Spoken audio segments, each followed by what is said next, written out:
Hi guys, this is Hirosaki. This story is all about what if Naruto was the bodyguard of Azula. Naruto is banished from Konoha, but gives them the slip and boards a ship.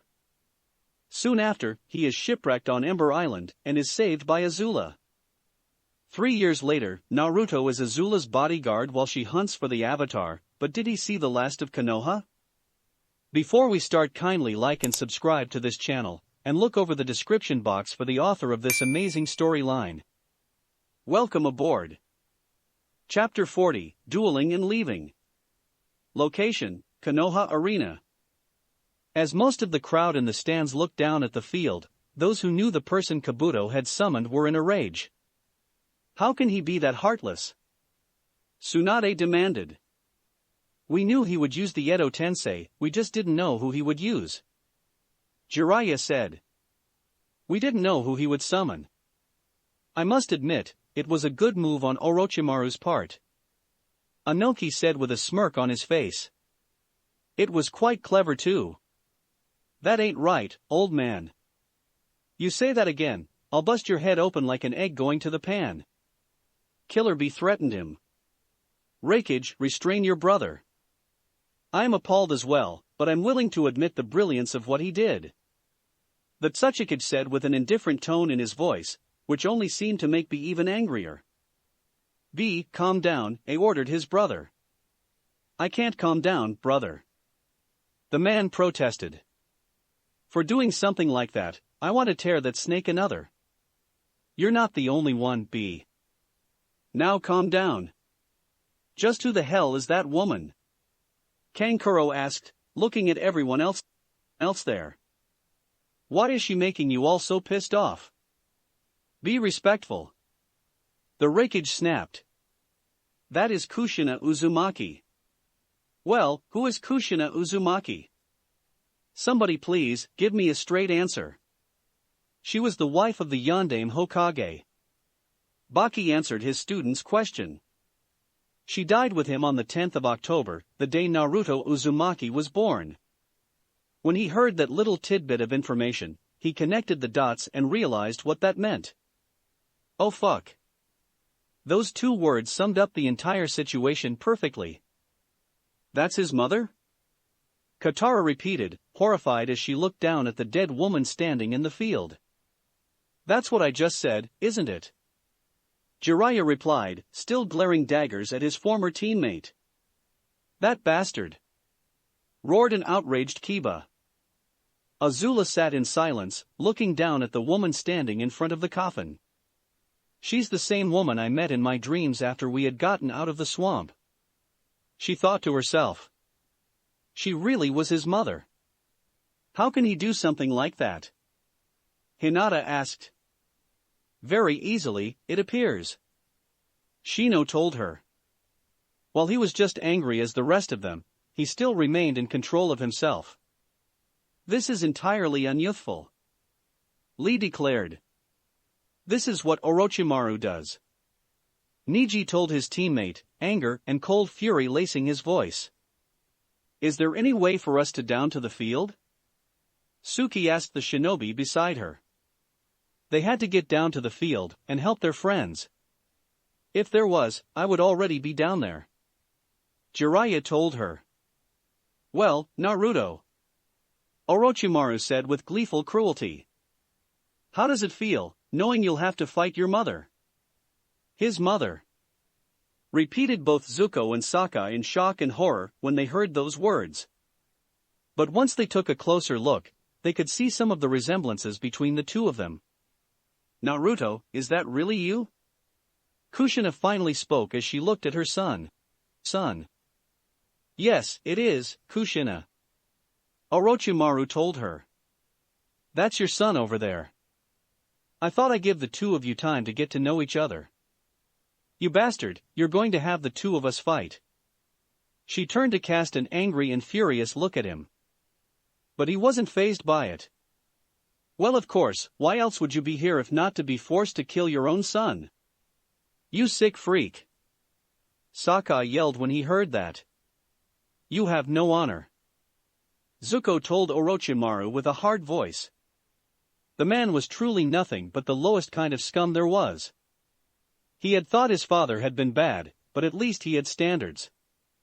"There's no need to be rude, you two," Kabuto told them condescendingly. "But please don't interrupt, this is something that is none of your concern."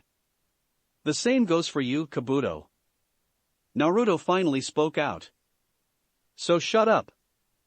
The man looked like he had been smacked across the face when he heard those words. "You are as brash as ever, Naruto," Orochimaru noted. "I guess 3 years away has done little to cool your temper." "Could he be any more wrong?" the Kyuubi asked from inside Naruto. 3 years? What do you mean, Orochimaru? Kushina asked. "Oh, you didn't know?" He asked her for the sake of cruelty. "Your dear son is home in Konoha for the first time in 3 years, after running away from it. He had gotten tired of how the village treated him, and when they decided to banish him for doing what he was ordered, he left. He gave up on being a shinobi. Aren't you proud of him?" "Shut up. You shut up. You're lying. Why don't you ask him yourself?" he asked her. She looked over at her son. "It's not true. Please tell me it's not true. Why would you leave the village, Naruto?" He didn't answer her. She was about to speak when Orochimaru pulled out a kunai with a red talisman and inserted it into her head. "That's enough talking," he said. As he withdrew his hand, steam began to hiss and rise from her body. The cracks in her skin began disappear, and her skin returned to its original tone. When the steam had dissipated, she looked like she was alive again. Her clothes, a dark short-sleeved shirt with tight pants stopping beneath her knees with a shuriken holster on her right leg, and the Konoha flak jacket, looked like they were fresh cleaned. Her long, red hair had been tied into a ponytail. The only problem was that her eyes held no life in them, they were completely dead. "Well, Naruto? Are you ready to fight against your mother?" Kabuto asked the blonde with a smug look. They knew he could not and would not refuse. Naruto took one last drag of the cigarette he had in his mouth, which he had been working on since his fight with Yugo. He blew the smoke, then took the cigarette out and looked at it. He was quiet as he slowly examined what remained of the cancer stick. He finally dropped it to the ground and snuffed it out with his foot. "Saka, Zuko, Akela," he said aloud. "You guys fight her."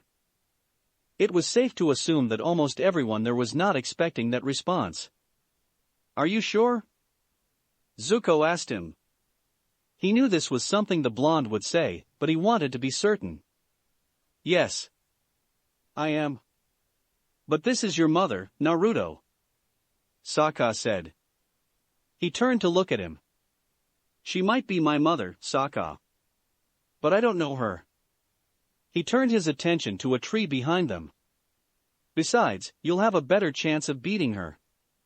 He walked past them over to the tree and sat down against the trunk. "Have fun." "That was unexpected," Anoki said. He would have thought that the blonde would leap directly into combat. But it had been quite the opposite. "No, that went as expected," Gaara replied. "Oh? Do you know something we don't, Lord Kazekage?" "I stayed with Naruto during my vacation," the redhead told the old man. Orochimaru still expected him to be hot-headed and would charge into things headfirst. But he's changed. He's able to stay calm and make the right decision. So Orochimaru's plan just about blew up in his face? May asked for clarification. "Yes. Serves that smug snake bastard right," growled A. "Huh, I didn't think he'd do that," Hayden said. "He certainly is different, HM," Deidara stated. "I thought he'd charged right and start attacking." "He would have, if it was 3 years ago," Kisame told him. "Hey Itachi, why were you so angry earlier?" Tobi asked the Uchiha, who looked like he had managed to calm down. "You look like you were going to attack Orochimaru yourself." Does that woman mean something to you? Kakuzu asked. Itachi stayed silent for a couple of seconds before finally speaking. There are few shinobi that have my respect. Kushina Uzumaki and Minato Namikaze were two of those few. They always believed in the village and protected it from danger until their last breath. For Orochimaru to have her summoned from the dead to use her to kill her own son is insulting. Then it's a good thing he said no. Kisame remarked. Although, isn't it a little hypocritical for you to talk about respecting someone who defended the village? Enough, Kisame, Conan said. Who Itachi respects is his choice. I did not expect this. Orochimaru thought to himself. He will not fight her, nor will he try to attack me now. This might complicate things. But no matter, once Kushina kills his friends, he'll have no choice but to attack. He smirked as he looked at Kushina's opponents. Sending your friends to the slaughter, Naruto? Kabuto asked, acting confidently once he saw the smirk on Orochimaru's face. I didn't realize you'd become so heartless. It's only a slaughter if we die. Sokka retorted as he drew his jien and unhooked his club. Akela stood ready at his side, teeth bared. Zuko drew his swords as well. Is that so? Then perhaps we should send you along more quickly.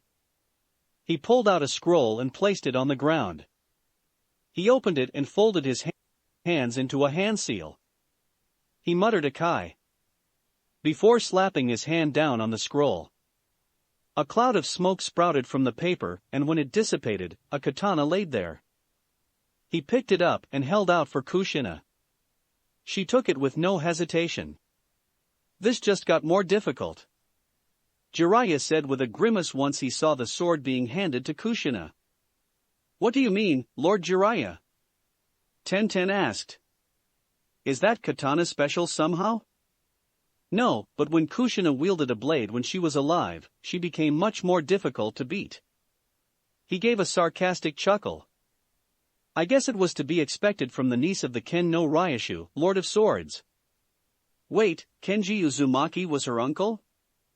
Katara asked him, completely surprised by his words. Yep, she was. She was almost as good as he was. You're right, Toph said.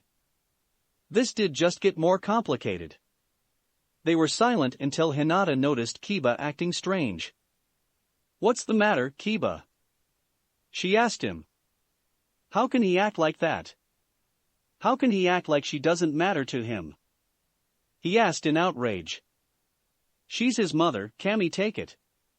He was an Inuzuka. To him, your family was your pack and you never turn your back on your pack. It's because she's his mother that he's acting like this. Jiraiya told him. Well, can't he use that soul bending of his to break her free or something? No, he can't. Azula said. The soul is already being used. They all looked at her. What do you mean? Niji asked her. He can't use her because she's already being used. Start making sense. Kiba barked at her. Watch it, mutt. She snapped back at him. She wasn't in the mood to deal with his attitude, and she would not hesitate to set him on fire. Azula, please, just tell us what you mean, Suki said to her. She drew in a breath and exhaled. Naruto explained it to me a bit once. There are two requirements to use soulbend. The first one is obvious. Obvious. You need an object of a person in order to use their soul? Katara asked. Correct. The second requirement is that you must know that the object belonged to the person. What does that mean? Ino asked. That second part didn't really make sense to her. If something belonged to a person, it belonged to a person. Think of it this way. She took off one of her gloves and held it out for them to see. This glove is mine and Naruto knows that. If I die, he would be able to use my soul by wearing this glove, because he knew it belonged to me. However, if a different paragon does not know this glove belonged to me, then they can't use it to summon my soul. That still doesn't explain why he can't soulbend her. Shino pointed out. And I thought you were the smart one in your team. She put the glove back on. You know that no two people can wear the exact same glove at the same, right? It can only be worn by one person at a time. The same goes for souls. I guess you have a point. Choji said, understanding what she was saying. Still, I thought Naruto would completely angry right now. Instead, he's just calm. You're wrong, he's not calm at all. She told him. As a matter of fact, he's furious. How can you tell? Shikamaru asked.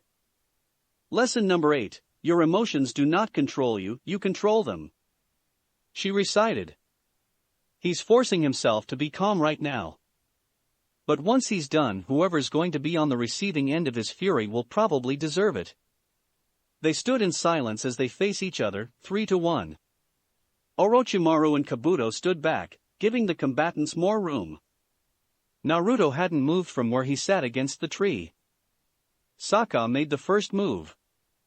He charged straight at Kushina, swinging the sharp end of the club at the shoulder of her sword arm. If I can dislocate her shoulder, she won't be able to use it as effectively, he thought. As the club was about to hit her, she moved. She swung the katana up and caught the club in its hook. She continued the swing and yanked the club of his hands, sending it flying. Not one to be deterred, he tried to plunge his jian into her stomach, but she caught with her own sword when she continued the swing, bringing it downward. That was when Zuko moved in. He ran in to support Sokka, and then leapt high into the air.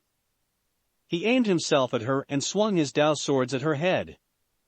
Looking up to see who was about to attack her, she kicked Sokka away and brought her sword up in a defensive position.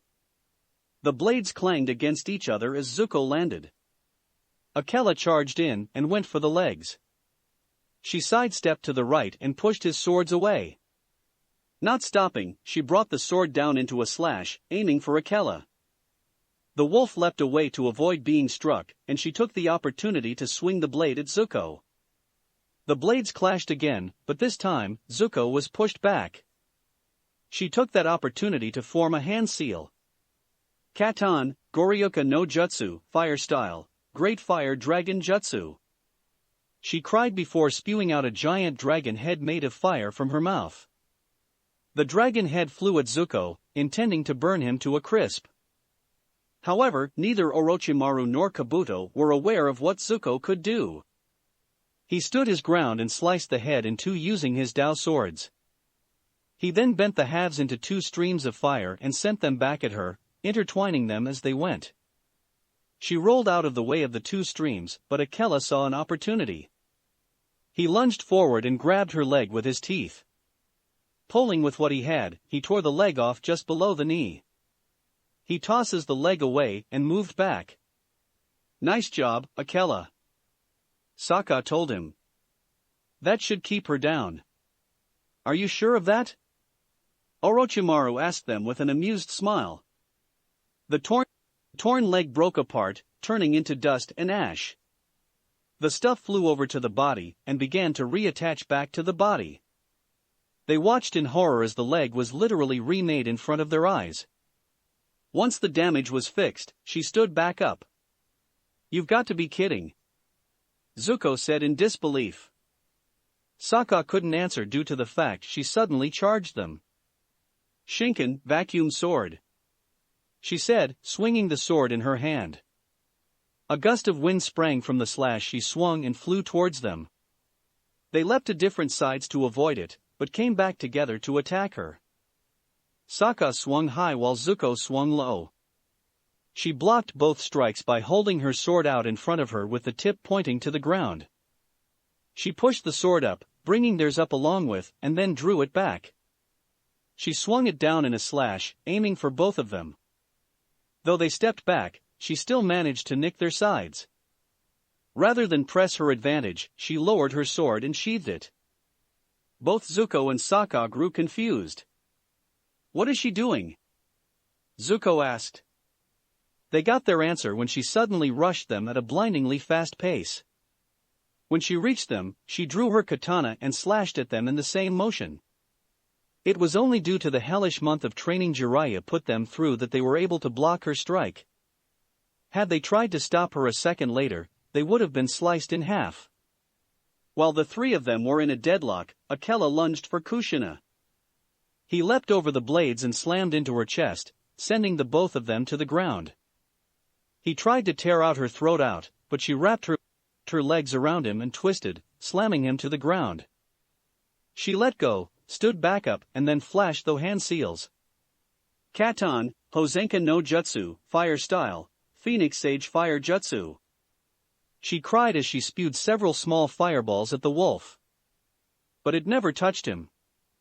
Zuko bent the fire towards himself and onto his swords. He then swung them back at her, bending the fire into arcs. She flipped over them, dodging effortlessly. When she landed, Sokka was there. He swung his Jien at her head, but she blocked it effortlessly. Knocking the Jien aside, she tried to slice him from shoulder to hip.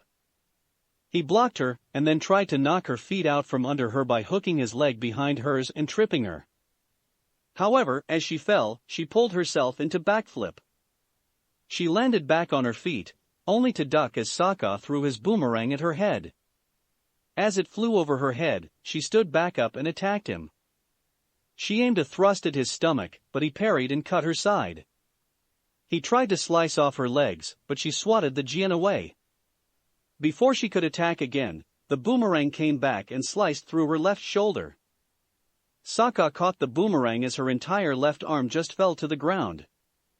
Sokka, hit the ground, ordered Zuko. He did so, giving the Fire Nation prince a clear shot of Kushina. While Sokka had been attacking, he had been preparing and now, he was ready. He opened his mouth and breathed lightning, which he directed straight at her heart. She didn't react in time, and the lightning hit her in full force.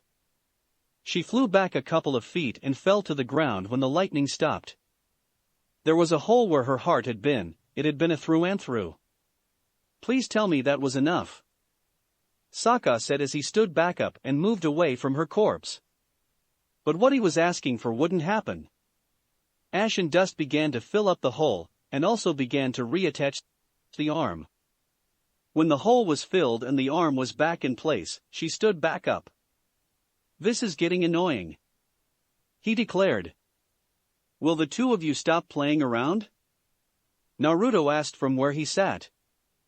Just finish her off already. Oh? You're sure your friends can beat her? Kabuto asked him before laughing. How amusing that you think they have a chance. Your friends are weaklings. They couldn't even possibly compare to Kushina, who became famous during the Third Shinobi World War. Orochimaru, why is your donkey braying? The blonde asked the snake sage, completely ignoring the man who spoke. It's annoying everybody here. A donkey, Orochimaru repeated with a tone of curiosity in his voice. He sounds like an ass. He turned his attention back to his teammates as Orochimaru wore an amused smirk and Kabuto looked offended. Guys, finish it. They nodded in agreement and turned to face Kushina. A memory of what happened during the month of training came back to them. Flashback.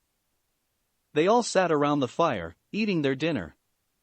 Today was decent, Jiraiya told them, looking at them through the fire. You did well in some places, but not as well in others. And that's why you're training us, Naruto replied as he wolfed down the meat in front of him. Indeed. That reminds me. He turned to the other two humans there. Sokka, Zuko, did the two of you learn from the same teacher when it came to the sword? What makes you say that? Zuko asked back. We wield different kinds of swords. Yes, but both of you take the same basic stance, and some of your forms look similar too, he replied. Well, I don't know about Sokka, but I learned from Piandao. Wait, Piandao? Sokka repeated. I learned from him as well. That was surprising news to learn. That answers the question, Jiraiya said to himself before returning his attention to them. May I see your swords? The two of them look at him like he was crazy. You want a what? Zuko asked. I wish to examine them. You're not going to do anything to them? Sokka asked. He liked his Jian very much, he didn't want to see it destroyed. No. You're not gonna steal them and hide them from us? Why would I do that? The Toad Sage asked him, sounding completely mystified. I don't know. It felt like something someone would do to keep his sword away from him. I promised to do nothing but examine them. Jiraiya promised Zuko and Sokka. They shared a look with each other before cautiously handing their swords over to him. He took them and drew them from their scabbards. He looked them over until his eyes settled the same inscription on the different swords. What is it? Naruto asked him. How does your master know this phrase? He asked Sokka and Zuko, pointing to the inscription on Sokka's Jian. He said that he learns it from his master. Zuko answered. Who was his master? I don't know. I never asked. I think it was a guy named Kenji Uzumaki. Sokka told him. That sounded like it was the right name to the tribesman. It must have, because it got Jiraiya's attention instantly. What? Are you sure of that? Yeah, I'm sure. People called him the Ken no Ryushu, right? Yeah, that's right. He sheathed the swords and handed them back. So, the rumors were true after all. He mused to himself. What rumors? Zuko asked him. There were rumors that Kenji Uzumaki had trained a student in both swordsmanship and in forging, teaching him the most kept secret of the Uzumaki. He explained. Apparently, his clan raised a fuss over it due to the face he hadn't trained a clan member or even a shinobi. And how do you know all this? Naruto asked him, curious about it all. Later in his life, he also trained his niece, Kushina Uzumaki. My mother? The blonde asked after a moment of stunned silence. Yes. He answered. The Kyuubi must have told him. He thought to himself. What does this have to do with our swords? Zuko asked, looking down at his Dao swords. These aren't just swords, they're Zanpakutos. A Zanpakuto? Repeated Sokka. Are you sure? Yes. Kushina told me that the Uzumaki clan was the best in Fuinjutsu and Kenjutsu. But their true skill was in the art of forging. If that's true, why aren't there Zanpakutos by the dozen? The tribesman asked. He would have thought that would be the case if what the old shinobi was saying was true. Firstly, the secret to creating them was closely guarded. Only one person in the clan knew the secret, and they would only tell it to their student when they were ready. Jiraiya explained. The second reason was that being the holder of the secret meant you had to be a good judge of character. If you felt that person was worthy enough, you could forge a Zanpakuto. According to Kushina, no one in the history of the Uzumaki clan was worthy enough to have a Zanpakuto. The third reason was because Uzushiogakure was destroyed. Uzushiogakure? Repeated Naruto. It was the shinobi village of the Uzumaki clan, in the land of whirlpools. Its destruction sparked the Third Great Shinobi War. He told the blonde quietly. For a couple of seconds, all they heard was the fire crackle.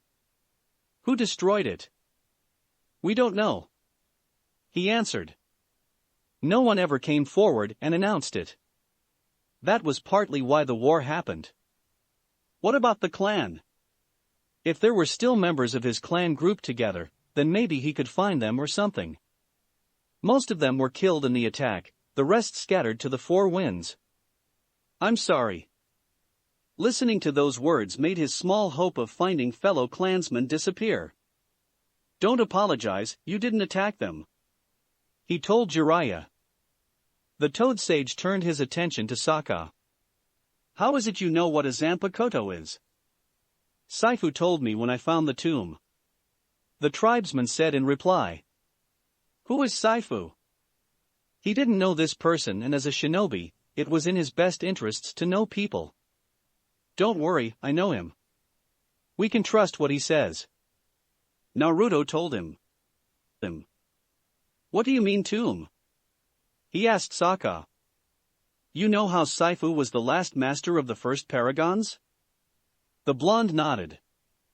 Well, their master before him was the one who taught them how to make zanpakutos. According to Saifu, he only taught how to do it to 5 people, 4 of which were the first paragons. Who was the 5th? Zuko asked. He didn't know, only that it was someone he taught long before the first paragons. So that's how they knew the secret.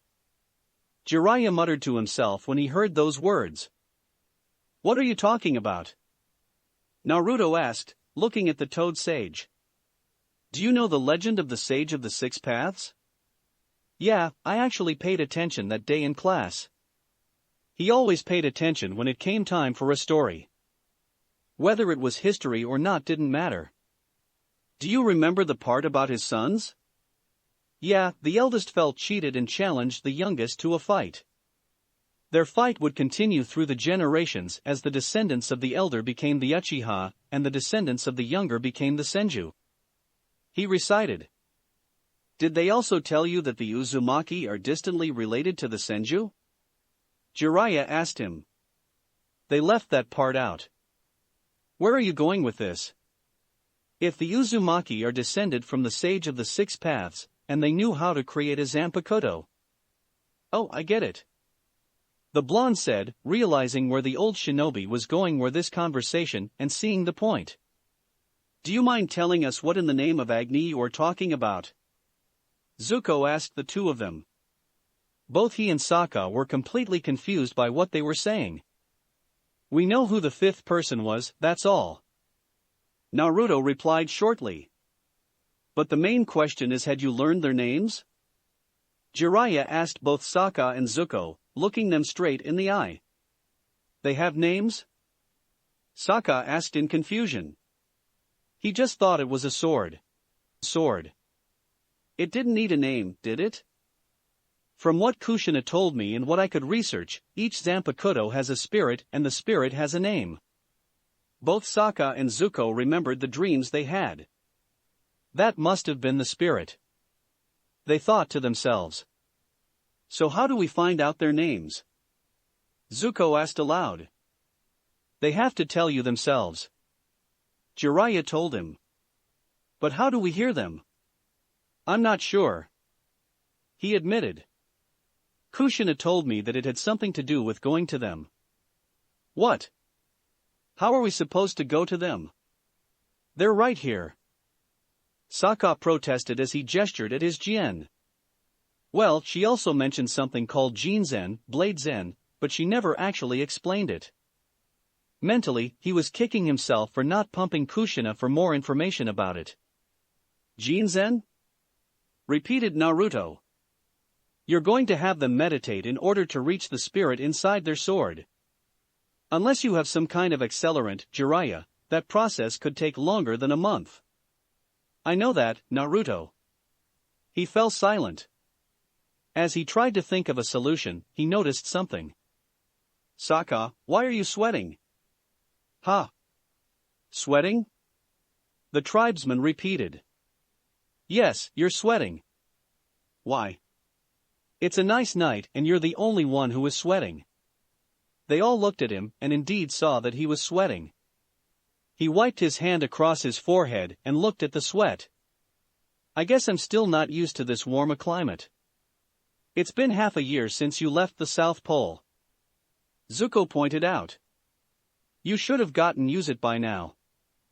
This is coming from the guy who was shivering as he stood in warm water today. He retorted. Wait. Naruto interrupted. Say that again. This is coming from the guy who was shivering as he stood in warm water today? He repeated, confused. Sokka is right, Zuko, that water was warm. The blonde told the scarred dragon. You shouldn't have been shivering. It felt cold to me. And while the weather is warm, it's not warm enough to make you sweat, Sokka. He looked over at the toad sage. You thinking what I'm thinking? He asked. Jiraiya smiled.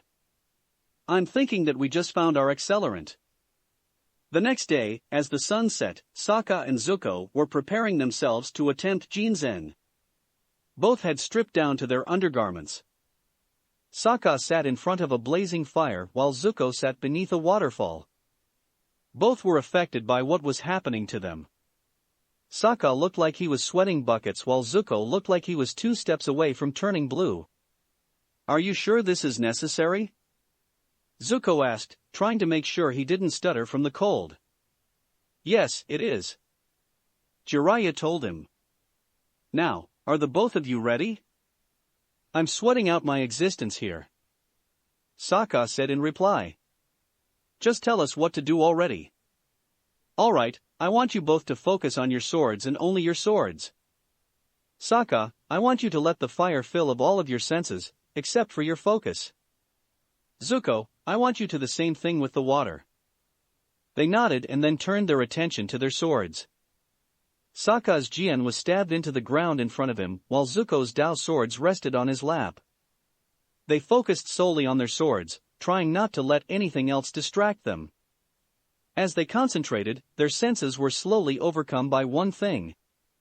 Soon, Sokka could only hear the crackle of the fire and feel the heat on his skin. Zuko could only hear the sound of rushing water and feel its weight pounding relentlessly on his back. Even though they could feel what the fire or water was doing to them, they kept their concentration on their swords. Sokka blinked once, but when he opened his eyes again, he was sitting in front of the fire. He was back in the forest. So, you've come. He heard the voice of the black wolf. He turned around and saw him sitting on the same rock. Yeah, I have. He answered, keeping his eyes on the wolf. Why? Why? So, I can learn your name. Learn my name? The wolf repeated. Do you think it would be that easy? Do you think you can learn my name because I belong to you? Weren't I the one who was trying to tell me it the last time we met? Do not patronize me. Your fear hangs around you like a cloak. Had you been an animal, you would be dead. It is because of that fear you cannot hear my name. Then how do I hear your name? You must decide. It stood up, lifted its head up and howled into the night. All around the clearing, from behind the trees, other wolves began to appear. They slowly came into view, padding down into the clearing. These wolves will attack you. If you smell of fear, they will tear your limb from limb. If you try to run, they will easily take you down, for there is no escape. So, what will you do? Will you flee? If you do, then you don't deserve me. It turned around and padded away, leaving him alone in the clearing. The wolves crept in closer and closer. Soon, they surrounded him. Their eyes all looked at him like he was something that was to be eaten. How the hell am I going to get out of this one? He asked himself silently. I'm outnumbered here. Every instinct is telling me to run and hide. But I can't do that, they'll be on me in a second. What do I do? He tried to think of a solution, all the while, the wolves moved closer. They bared their teeth and growls began to go off. The growling snapped him out of his thinking and made him look at the wolves.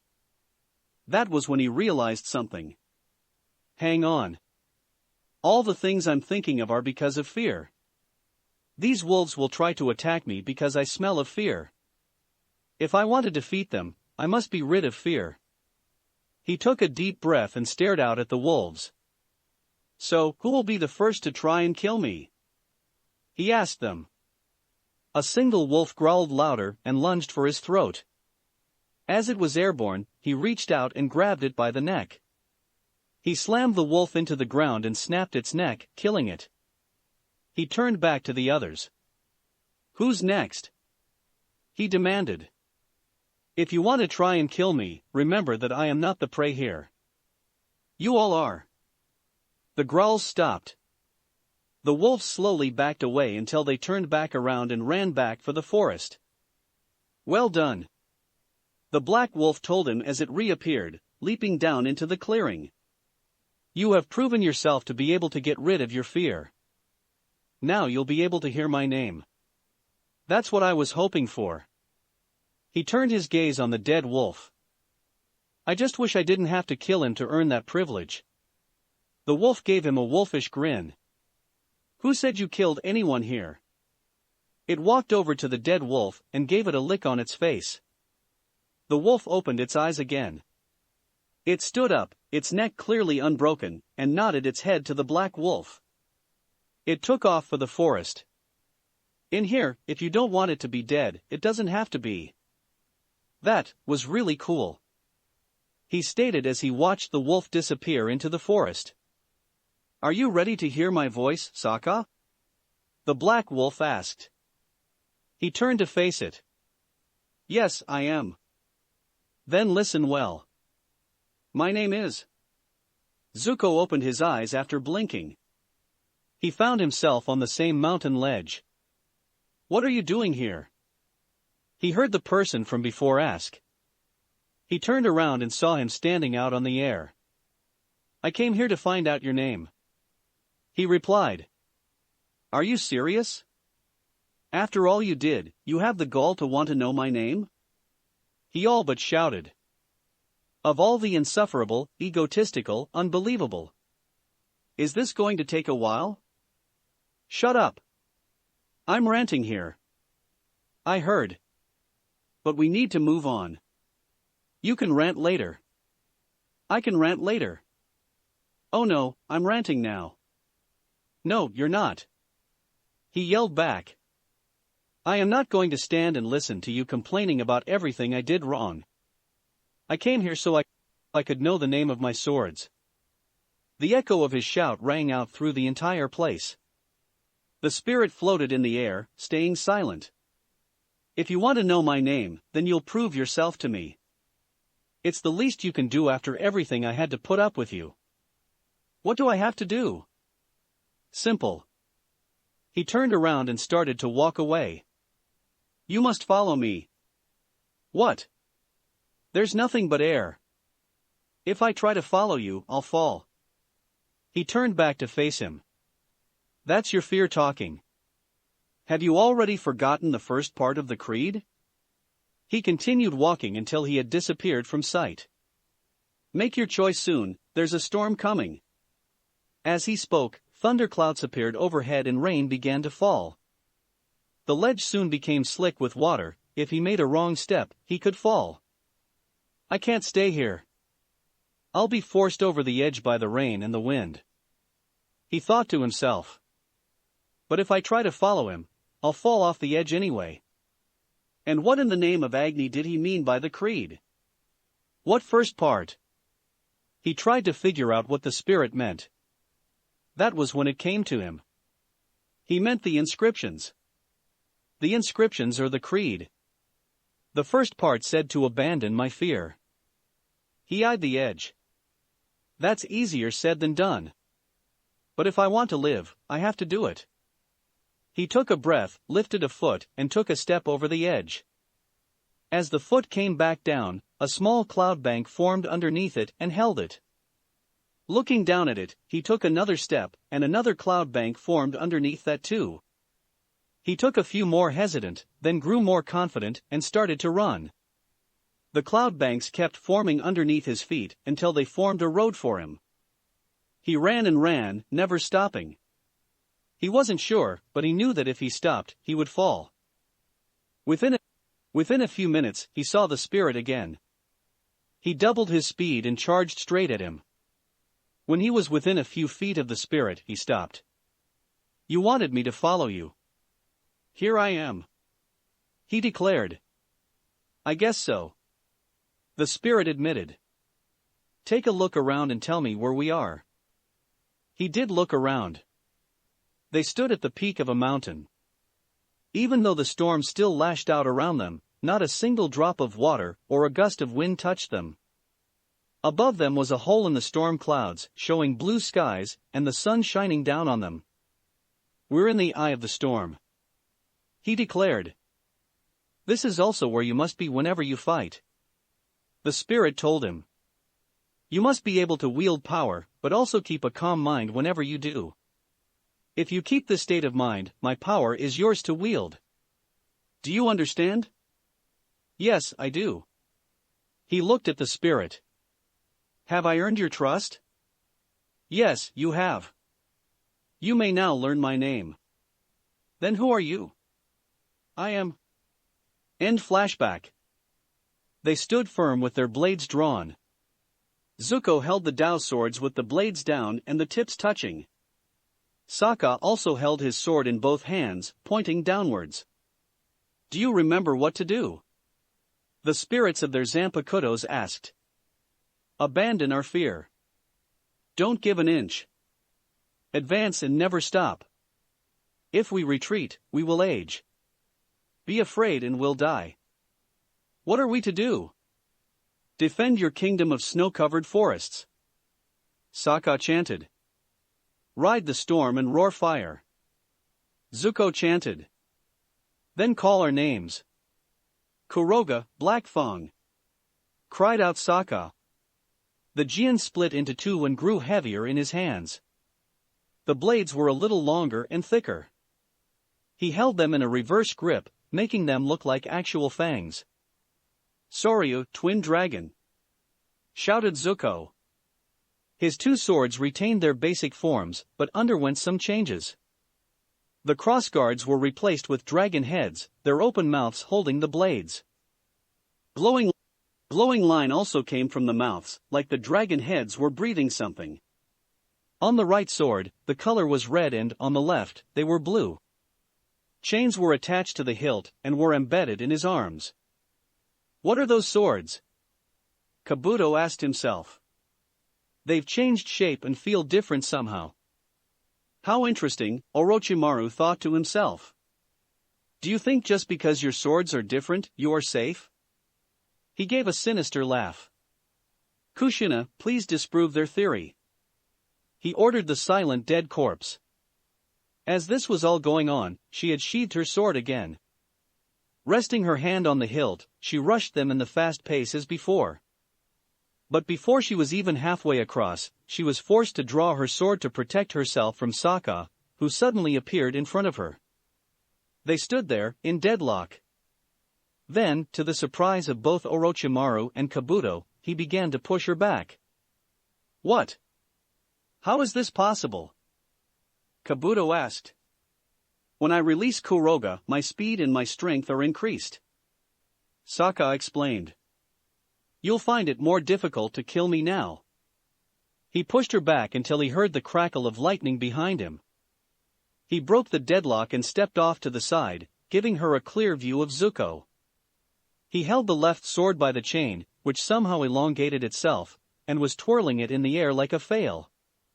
The blade was covered in lightning, and it was spinning so fast that it looked an actual circle of lightning spun above his head. He swung the sword done, and when it hit the ground, a wave of lightning shot at her. She rolled to the side and charged him, her sword raised high.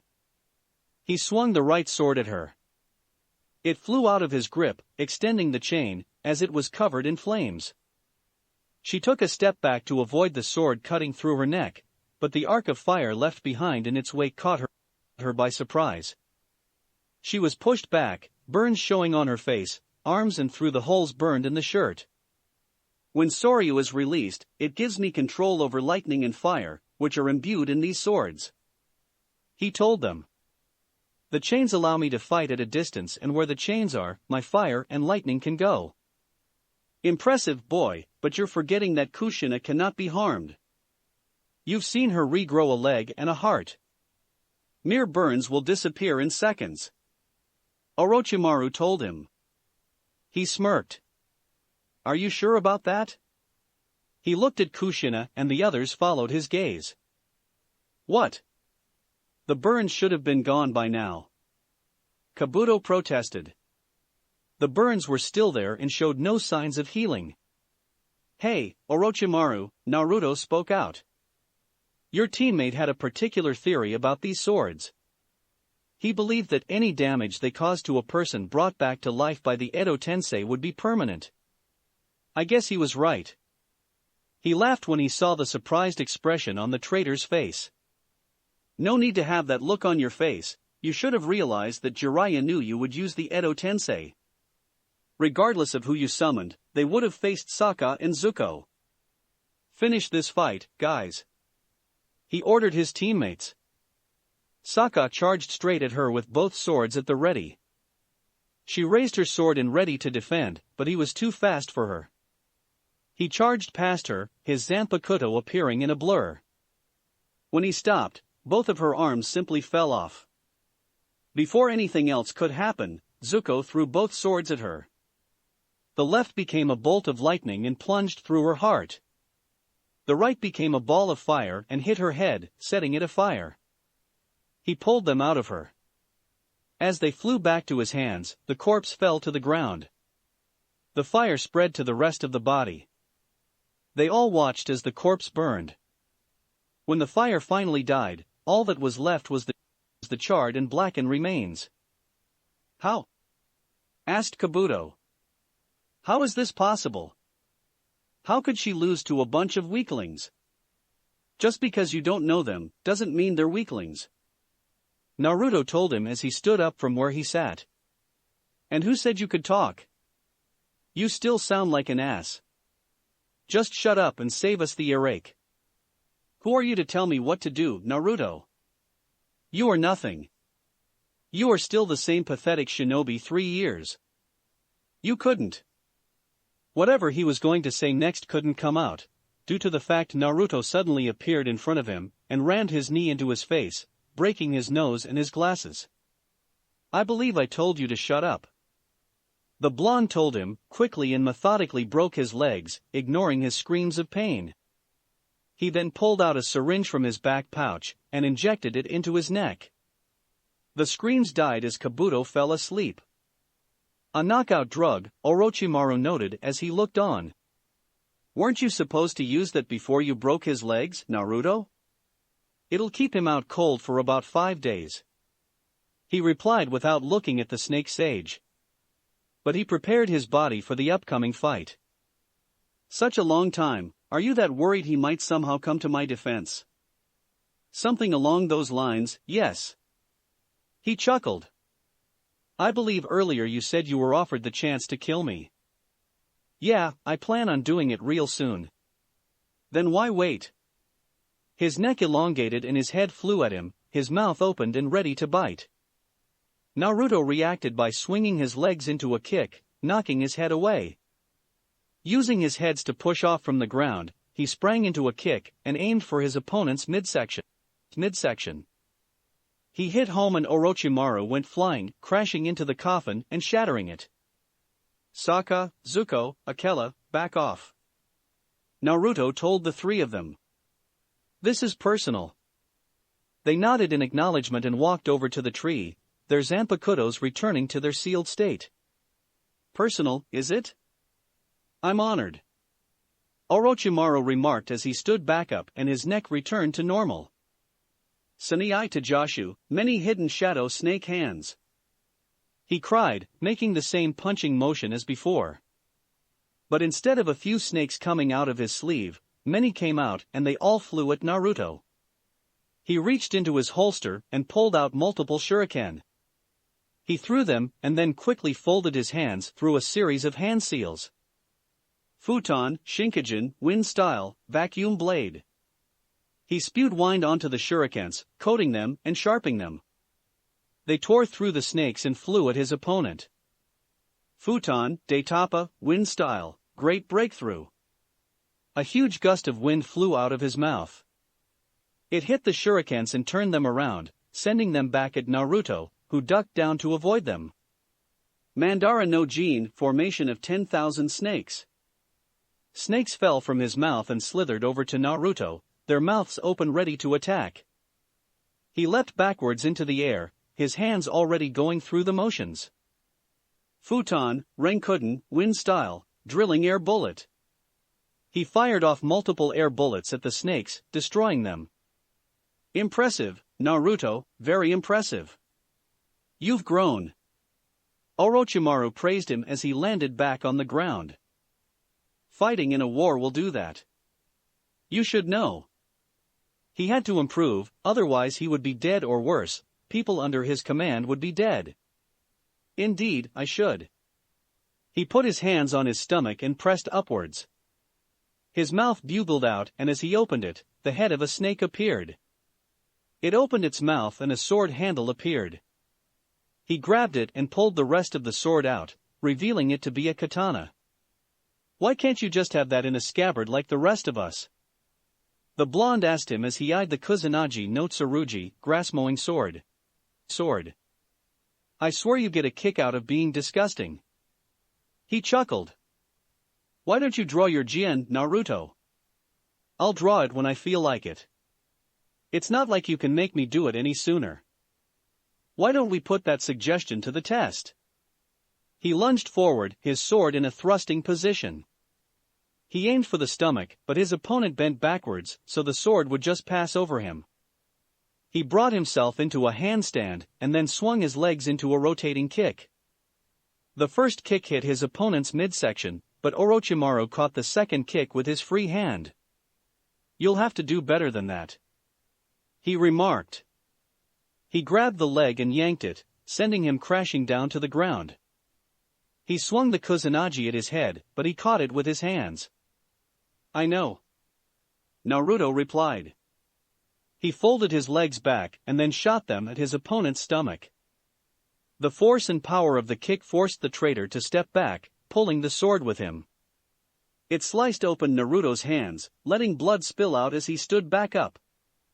Why don't you use the Rasengan, spiraling sphere, Naruto?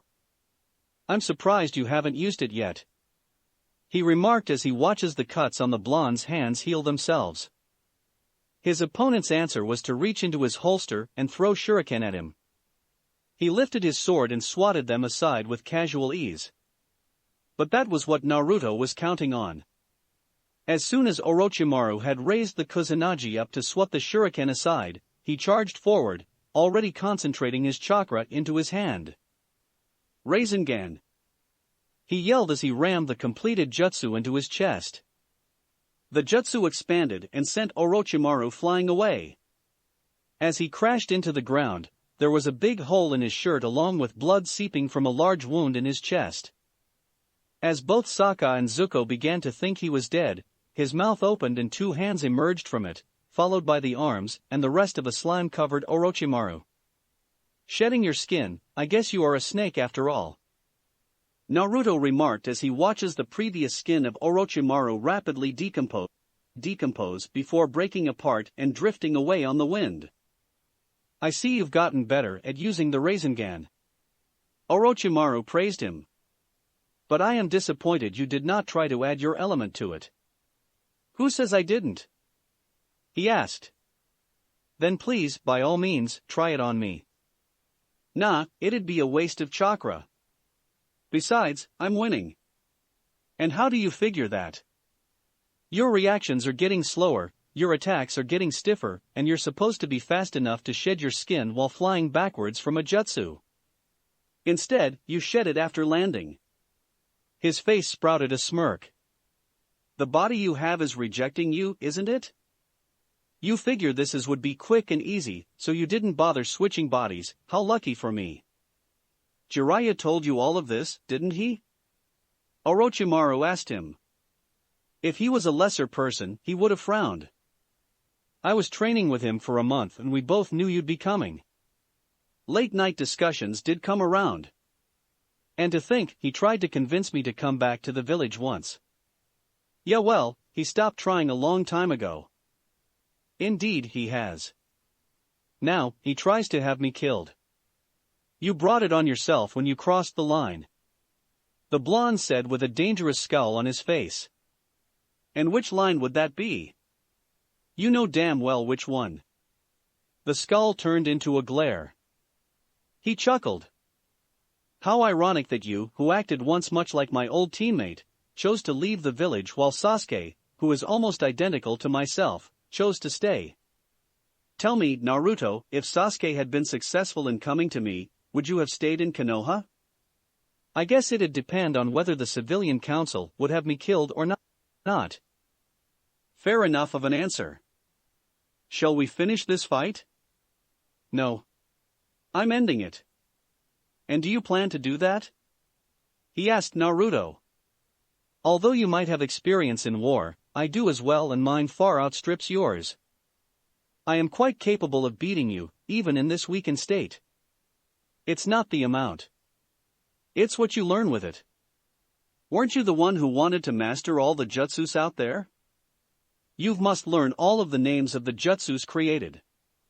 If that's true, then you must know this one. He drew his Jien, brought it into a salute, then brought back down to his side and flipped it into a reverse grip. As he did that, his chakra flared up and took visible form. The blue energy raced upwards and covered him completely, making it look like he was standing in the midst of a blue inferno. And out of the inferno, creatures made of chakra tried to claw into existence. They succeeded and had taken the form of 9 dragons, floating in the air behind him. When he saw that, Orochimaru's eyes went wide. How is this possible? He demanded. He never thought that his opponent of all people would have this ability. It's my birthright, Naruto told him. But it was lost. It was lost when Uzushiogakure was destroyed. Both Konoha and I searched for it. He had spent hours hunting through the ruins, looking for it. Day and night he had searched, only to find nothing. It left Uzushio long before its destruction. The blonde said in reply. What is that, Deidara asked. I don't know, but it looks scary. Toby replied. Hey, Kakuzu, have you seen this before? Haiden asked his partner. No, my bounties have never used this kind of jutsu. He answered. Kisame, why are you crying? Conan asked, getting everyone's attention. They all turned to look at him. He was indeed crying, but he was smiling as well. It actually exists. He whispered reverently. It's been a long time since I've seen the jutsu. Anoki remarked quietly as he looked on. I was never sure if I wanted to see it again. What on earth are you talking about, old man? Kuratsuchi asked him. Never mind him, what kind of jutsu is Naruto using? Kankuro demanded. He had never seen anything like this before. You think I know? Tamari asked back. Why are you crying, Chojuro? Demanded Ao. What happened to that confidence you had earlier? These are tears of happiness, sir. He explained. I never thought I would get the honor of seeing this jutsu. Chojuro, what is this jutsu? Mei asked her bodyguard. Just watch, Lady Mizukage. Jiraiya told her. Now you're crying, B. What is going on? The Raikage asked his brother, who had tears in his eyes as well. Brother, if you were a swordsman, you would know what this jutsu is. And you too would weep with joy at the honor of seeing it. B told him. The way he said made everyone in the box look at him. He had spoken without rapping. The shinobi from Kumo knew that if Killer Bee had spoken without rapping, what came out of his mouth was to be treated seriously. What kind of jutsu is that? Ino asked as they watched the dragons appear. Both Niji and Hinata activated their Byakugan to see if that was really chakra. They immediately deactivated it and cried out in pain. Hinata! Cried Kiba as he and Shino checked their teammate. What's the matter, Niji? Tenten asked as she and Lee did the same. That's really his churka. He answered, covering his eyes. That had really been a dumb move now that he thought about it. Hinata was covering her eyes as well, but also nodded in agreement. Would someone tell me what's going on? Toph demanded. All she knew was that Naruto and the creepy snake guy were standing opposite of one another. That was it. Naruto called up some sort of blue energy, and it transformed into 9 dragons. Katara told her. That blue energy is his chakra. Jiraiya explained. Lord Jiraiya, what is that jutsu? Lee asked him. And why is every person carrying a sword crying? Shikamaru also asked, seeing many people in the stand having tears in their eyes. They all looked at the crowds and saw what Shikamaru was talking about. They're crying because for them, this is an honor that they never thought of having. They are also crying because this will probably be the only time they will see it. The Toad Sage told them all. Why does this jutsu mean so much to them? Suki asked. It had to be something for people to cry like that. It's a legendary jutsu, having been used only by a few. It is called the Uzumaki Kenjutsu, Kuzu Ryu no Danmaku, Uzumaki Sword Technique, Barrage of the Nine Dragons.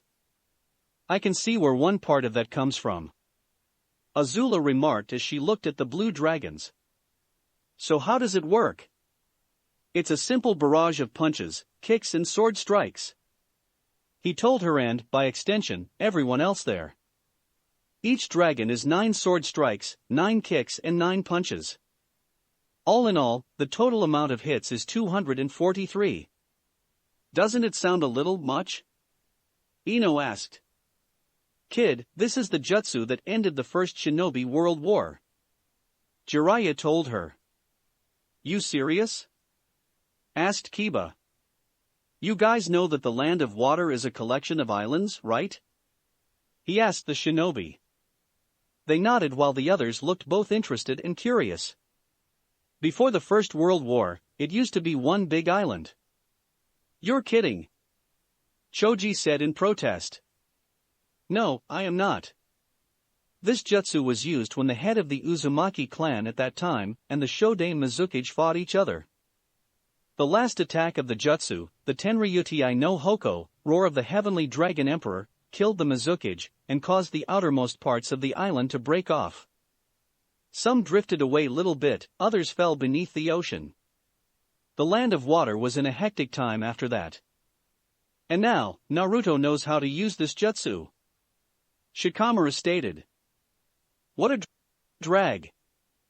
As Naruto stood across from his enemy, the 9 dragons staring at the snake sage with hate in their eyes, he remembered how it was he came to know this jutsu. Flashback. They were taking a small break for lunch while Jiraiya told them of how they were doing. You are all doing a little better, but I can still read you like an open book.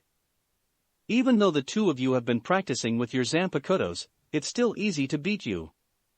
He told Zuko and Sokka. Well, you are a Sannin.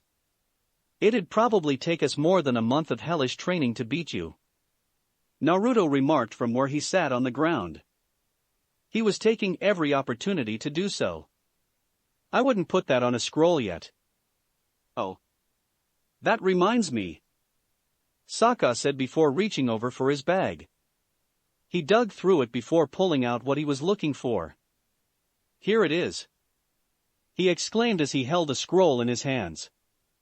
What is that? Zuko asked. It's a scroll Master Pindao gave me after training me.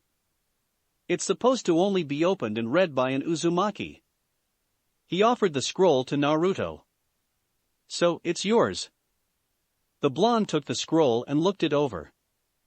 What's with the complicated knot? He asked aloud, looking at said knot. I don't know. I guess it's there to ensure only an Uzumaki can untie it. Well, I guess it's a good thing I know how to untie it. He pulled out a kunai and cut through just below the knot. You are definitely an Uzumaki. Jiraiya stated drily as the remains of the knot fell to the ground. Thanks for telling me something I already know. He opened the scroll and looked at it. Hey, do the words Kuzu Ryu no Danmaku mean anything to you guys? Say that again. The Toad Sage told him in a voice that sounded he could not believe what he had just heard. The blonde was mystified, but complied. Do the words Kuzu Ryu no Danmaku mean anything to you guys? He quickly walked over and took the scroll out of his hands. His eyes quickly roamed over its contents. Merciful Kami, it survived. End flashback. He looked directly at Orochimaru. So, shall we get this over with? He asked rhetorically. The first dragon roared and lunged for the traitor. He tried to avoid it, but the dragon caught him easily and held him in place with his claws. Naruto charged him and began the barrage.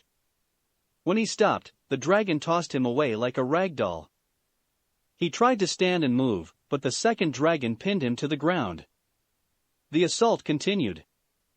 After 27 strikes were given, Orochimaru was released from the grip of a dragon. But within a few seconds, the next dragon would barrel into him and take hold of him, starting the process again. But when the 8th round was done, the dragon threw him up into the air. The 9th and final dragon flew upwards. But when it reached him, it didn't take hold of him. Instead, it just encircled him. The reason was soon made clear when Naruto ran up the wall and leapt for him. He used the dragon as a stepping stone as he pummeled Orochimaru. He would take a step, strike his enemy, leap for the wall, jump back and repeat the process. Nobody bothered to ask how he could step on the dragon, considering it was made from chakra, because they were too busy watching him give someone a well-deserved ass-whooping. After he gave the 26th hit, he did something different. Instead of leaping for the wall, he leapt upwards. He flew up into the air, going higher and higher, until he reached his zenith. He hung there, in the air. As the dragon encircling Orochimaru disappeared, he closed his hand into a fist and drew it back. That was when gravity took control of him again. As he fell, he angled himself to fall faster and towards his target. He began to channel chakra into his arm. As he reached Orochimaru, he slammed his fist into his stomach. Tenryutai no Hoko! He roared. The chakra in his arm surged forward and into Orochimaru, taking the form of a dragon larger than the others and much more majestic and regal. It took the snake Sannin in its jaws and flew towards the ground. It slammed into the earth, causing a shockwave that everyone could feel and a large cloud of dust. When the dust cleared, Naruto had landed on the ground, and there was a 15-inch crater where Orochimaru had crashed. If one was to take a look at him, they would see that he was a mess. Multiple bruises and cuts littered his body. It looked like it would be painful for him to move, let alone stand up. But he did stand up, only to fall to his knees. His mouth bulged and opened, revealing another Orochimaru covered in slime. But even the new Orochimaru looked like he had just come out of a beating. Granted, he didn't any cuts or bruises, he was the way he held himself. He collapsed to the ground after fully shedding his skin. When he heard the sound of footsteps getting closer, he struggled to raise his head. He looked up and saw Naruto standing over him. How is this possible? How can you beat me? He demanded with a weak voice. I told you already, you crossed the line. I've hated you for the past 3 years and now, I can finally get satisfaction. The blonde told him coldly. Please, have mercy on me. He asked, trying to get away by any means. Naruto's eyes flashed red when he heard those words. Have mercy. He roared as he grabbed his shirt and yanked him up so they looked each other directly in the face. You wish to have mercy after all you've done. Turning around, he hurled him out of the crater. He sailed through the air and slammed into the wall. He fell to the ground and struggled to sit up. When he did, he saw Naruto slowly walking towards him, his eyes back to their normal blue. But he didn't just see him, he saw the Shinigami hovering behind him, with a grin both malicious and sadistic. For the first time for a long while, his arrogance had disappeared and was replaced with fear. He was afraid that death would finally claim him. I don't want to die. He thought to himself in a panic. Please, don't kill me. He begged. I'll give you anything you want. Naruto stopped in front of him and placed his jian on his throat. No. Don't do it. Aang cried out as he stood up from his seat. He tried to leap down over the railing, but was held back by Suki and Katara. Aang, what are you doing? Katara asked as she struggled to hold him down. I have to stop him from doing this. I can't let Naruto kill him. He said as he tried to get loose. He asked for mercy. There's nothing you can do, Twinkle Toes. That guy is going to die. Toph told him in a somber voice. She knew it was going to happen, and there was nothing they could about. Not if I can help it. He doesn't need to be killed. Azula suddenly reached out, grabbed him, and pulled him back into the seat. Aang, you are going to sit down and you are going to shut up. Up. She ordered the air nomad. That man is going to be killed, whether you like it or not. Anything I want, huh? Naruto asked, still holding the Jian at the snake sage's throat. You would offer me money? Yes. Orochimaru said. Power beyond my wildest imagination? Of course. All the jutsus you ever had or found at my command. I would give them to you myself. He promised. You give me anything and everything I asked for? Yes. Please, let me live. The blonde stared at him for what seemed to be a very long time. Finally, he scoffed, withdrew his Jian, turned around and walked away. Orochimaru stood up on shaky legs. As he watched him walk away, his fear turned into anger at being beaten easily, and being humiliated by begging for his life. With a snarl of anger, he lunged for Naruto, intent on killing him with his bare hands. Before anyone could shout out a warning to him, he turned around to face him, and threw his Jian at him. The sword spun through the air and struck the snake sage in the throat, pinning him to the wall. He walked over to the dying man and took hold of the handle. He leaned into his ear and whispered one simple sentence. I want my Gigi back, you son of a bitch. He pulled the Jian out and beheaded the traitor with one swing. Everyone just watched in silence as the head of the traitor of Konoha flew the air before landing on the ground. I don't believe it. Mei said with surprise, staring down at the field. Neither do I, but he's done it. I told her. I guess the kid will want a medal for this. Anoki remarked. Tsunade and Jiraiya shared a quiet look. She nodded once and touched the wireless radio. Take it down. She ordered. He did it. He actually did it. Choji said in shock. We know he did it. We saw it too. Ino told him. Yeah, but still. Yeah, go Naruto. Kiba whooped loudly. Our friend is so very youthful. Lee declared with tears falling down his face. He has proven himself to be a hero to Konoha. Keep it down, Lee. Tenten told him.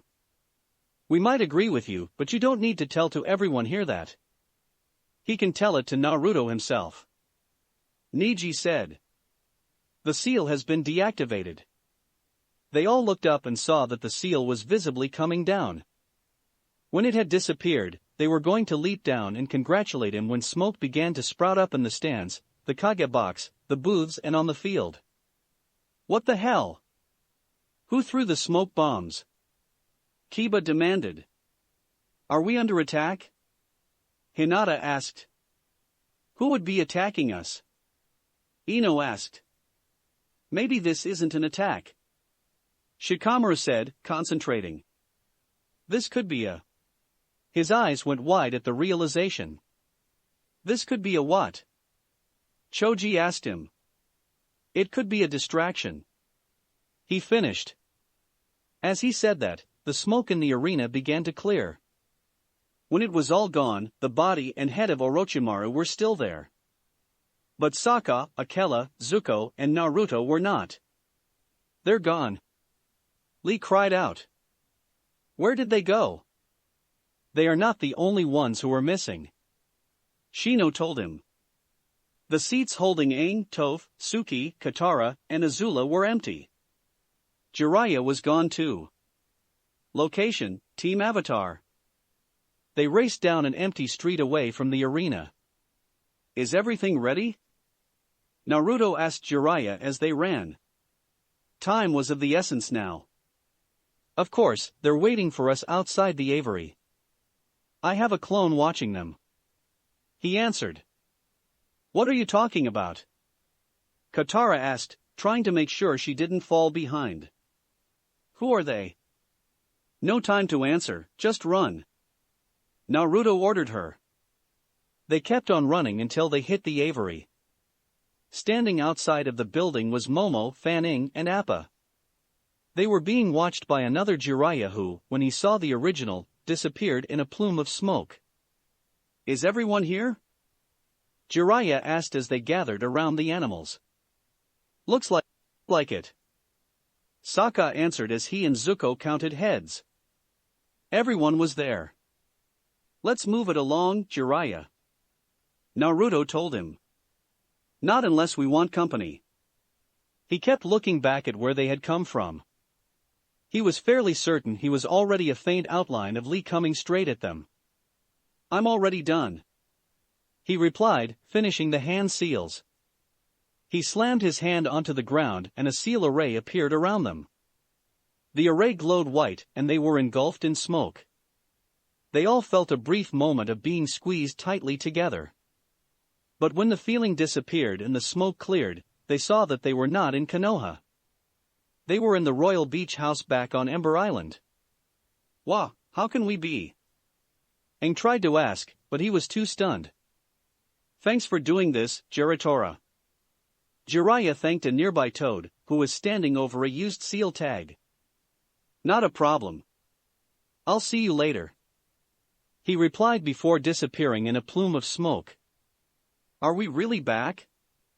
Katara asked. She almost couldn't believe it, but everything around her seemed to say otherwise. Yeah, we're back. I recognize this ground. Toph told her. Ah, finally, we're out of Konoha. Naruto declared with a sigh of relief as he took out a cigarette and lit it. That took way too long. He placed it on his lips and took a drag. What are you talking about? Suki asked him. It's time for you to spill, Naruto. Sokka told him. Both you and Jiraiya have secreted the entire month we were training, and you knew things even before then. What was going on? Both Naruto and Jiraiya shared a look with each other. All right, Naruto said, shrugging his shoulders and blowing out smoke. I guess you all can know what had happened now. Even though the trip to Konoha was not intentional, the month-long stay was. It was? Katara repeated. He gave her a look.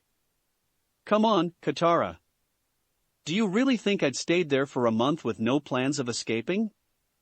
I would have been able to break us out of there within a week easy. Then why didn't you? Zuko asked him. It actually goes back a couple of months. Jiraiya told them. It started when Tsunade had just sent Team Guy and Team Asuma to help you guys. Flashback.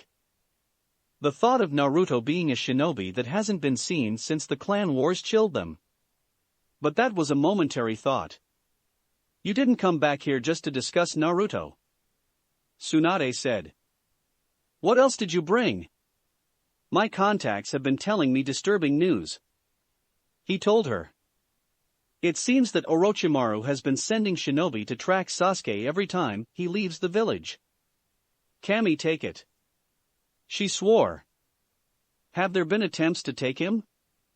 No, right now they just seem to be observing him. But if this keeps up, Orochimaru might make a move to take him. I'll put an ANBU squad on standby. Whenever Team Kakashi leaves the village, they'll follow and make sure Sasuke isn't kidnapped. Tsunade, sooner or later, we will have to take care of Orochimaru. That was a subject they tended to avoid, but they couldn't anymore. I know that, Jiraiya. But would you be able to kill him? To be honest, I don't know. He admitted. After all, the man they were talking about had been their teammate and friend once. Neither do I. Besides, it's not exactly easy to find him. Besides a few lucky times when you found where he was, Orochimaru is practically invisible. Well, what if we didn't go after him, but make him come to us? He suggested. And how are we going to do that? He smiled. I've got an idea. End flashback. Originally, the plan was to have Sasuke be a proctor for the exams. We figured Orochimaru wouldn't have been able to resist the idea of kidnapping him and humiliating Konoha in the process. It was shaky at best, but it was all we had to go with. He told them. So, what happened to change the plan so much? Zuko asked. What happened was the Gaki here took control of Boss Sing Se. He pointed a thumb at Naruto. Flashback. Tsunade sat in the chair, watching Teams Guy, Asuma, and Kurinai leave the room. Jiraiya, get in here. She ordered aloud. He appeared on the windowsill. I'm right here, princess. He said, stepping into the room. Well, there goes our attempt to bring him back. She grumbled. Actually, it gives me the perfect opportunity to go after him. He replied as he came around the desk. And it could possibly help us with our snake problem. How will you be able to get him when the others couldn't? He gave her a look. Okay, number 1, it's me, remember? Number 2, since he had effectively kicked the others out of there, he'll think he's safe from us. I'll be able to use that to my advantage. She was silent for a few minutes. Wait until they write the reports. After you read all of them, you can go after him. Thank you, Tsunade. I remember how this works. He replied sarcastically as he left the room. End flashback. After that, I came to the bending countries and spied on Naruto. He told them. A few days before I kidnapped you guys, I had sent word to Tsunade. She started leaking information that Naruto would be in the upcoming Chunin exams. And that's when I came into this. Naruto took over the explanation. When I first awoke in the prison, Jiraiya was there. Flashback. He came awake, but he did not show it. The last thing he remembered was inhaling knockout gas and hearing a voice he hadn't heard in 3 years. I have to figure out where I am, where the others are, and how we're going to get out. He thought to himself. Kid, if you're going to pretend to still be asleep, do it on some other person. That same familiar voice told him. He opened his eyes and saw that it was Jiraiya standing on the other side of the bars. Oh great, it's you. I guess that means I'm in Konoha, huh? He grumbled. It's nice to see you too, kid. The Toad Sage replied. He tried to stand up from where he lay and took notice of where he was. The reason there were bars between him and Jiraiya became painfully obvious all of a sudden. Why am I in a prison cell? And what's with the chains? He asked. Well, you are a fugitive from Konoha and a former shinobi. Fair enough, he replied before sighing and sitting down on the bed. How long were you watching me? Since the Toad Sage had been the one to capture them, it made sense that he had been the one to be keeping a watchful eye. Since you came back to the Fire Nation, he answered. Let me guess, she wants me back? That is one part of it, but it's a secondary issue. The main reason we brought you back was to make you an offer. Like what? How would you like the chance to kill Orochimaru? Jiraiya asked him. He lifted his head up and looked him straight in the eye. Keep talking. End flashback. He then told me everything that they would be planning. In order to fool any spies that would be watching, I still had to act somewhat hostile and unwillingly to be in the village. The blonde explained to them. So, the whole thing was an act? Suki asked for clarification. Well, not everything. But that just made the whole thing more believable. Even Tsunade and Jiraiya were acting, even if they were alone. Why would they do that? Toph asked. They were never sure if there were spies watching them, so they had to go with it. That would explain the conversation I had with Tsunade. Azula remarked shortly. So, she told you, huh? She didn't reply. I guess she knew you would keep them in line the best. What are you talking about? Katara asked, confused by where the conversation was going. As a part of the acting, Tsunade had given orders to the Konoha 11. Naruto told her and the others. They were to accompany us when we came so they could keep an eye on me. Once the royal flaming asshole was taken care of, I would have come back to Konoha. If I refused and tried to resist, they would have knocked me unconscious, brought me back and wiped away the past 3 years. What? Everyone, except Azula, shouted. Their voices echoed all around them and probably would have alerted any guards, if there were any near. Those orders would never be carried out. They were to fool both the spies and the Konoha 11. Tsunade told Azula this to make sure you guys didn't know. Why? Sokka asked. Because there are a few members of this team that have moments of stupidity that are of epic proportions, he answered as he looked pointedly at both Katara and Aang. She told Azula so that she could stop the conversation before you started to ask about what the Konoha 11 were talking about. Each team has a blabber, so there was a good chance you might have heard of the orders. Katara, Aang, Toph, and Suki remembered that during the past month, Azula had changed the conversation or told the shinobi that they had to go quite often. They didn't think anything of it. They just thought it was her being a little impatient. How do you know all of this, Naruto? Suki asked. He told me when we were in the meat bar. He pointed at Jiraiya. But what were you doing in there before that? Personal business, he answered shortly. Again with the secrets? Asked Azula coldly. He looked at her, but she turned her gaze. Sighing, he turned his attention to the others. Fine, I was apologizing to somebody. Flashback. He walked into the place, and when the people who worked there turned to see who it was, they froze. Is she up in her room? He asked AI. She nodded. He walked over to the steps, but was cut off by a young woman. May I go up the stairs, Akiha? He asked her. She responded by slapping him across the face. Why are you here? She demanded. Akiha, please, you're going to make a scene. A nearby man told her. How are you doing, Edo? Naruto greeted. All he got was a glare in response. He's not going up until I know what he's doing here. Akiha stated. I'm here to apologize. He answered her. Apologize to whom exactly?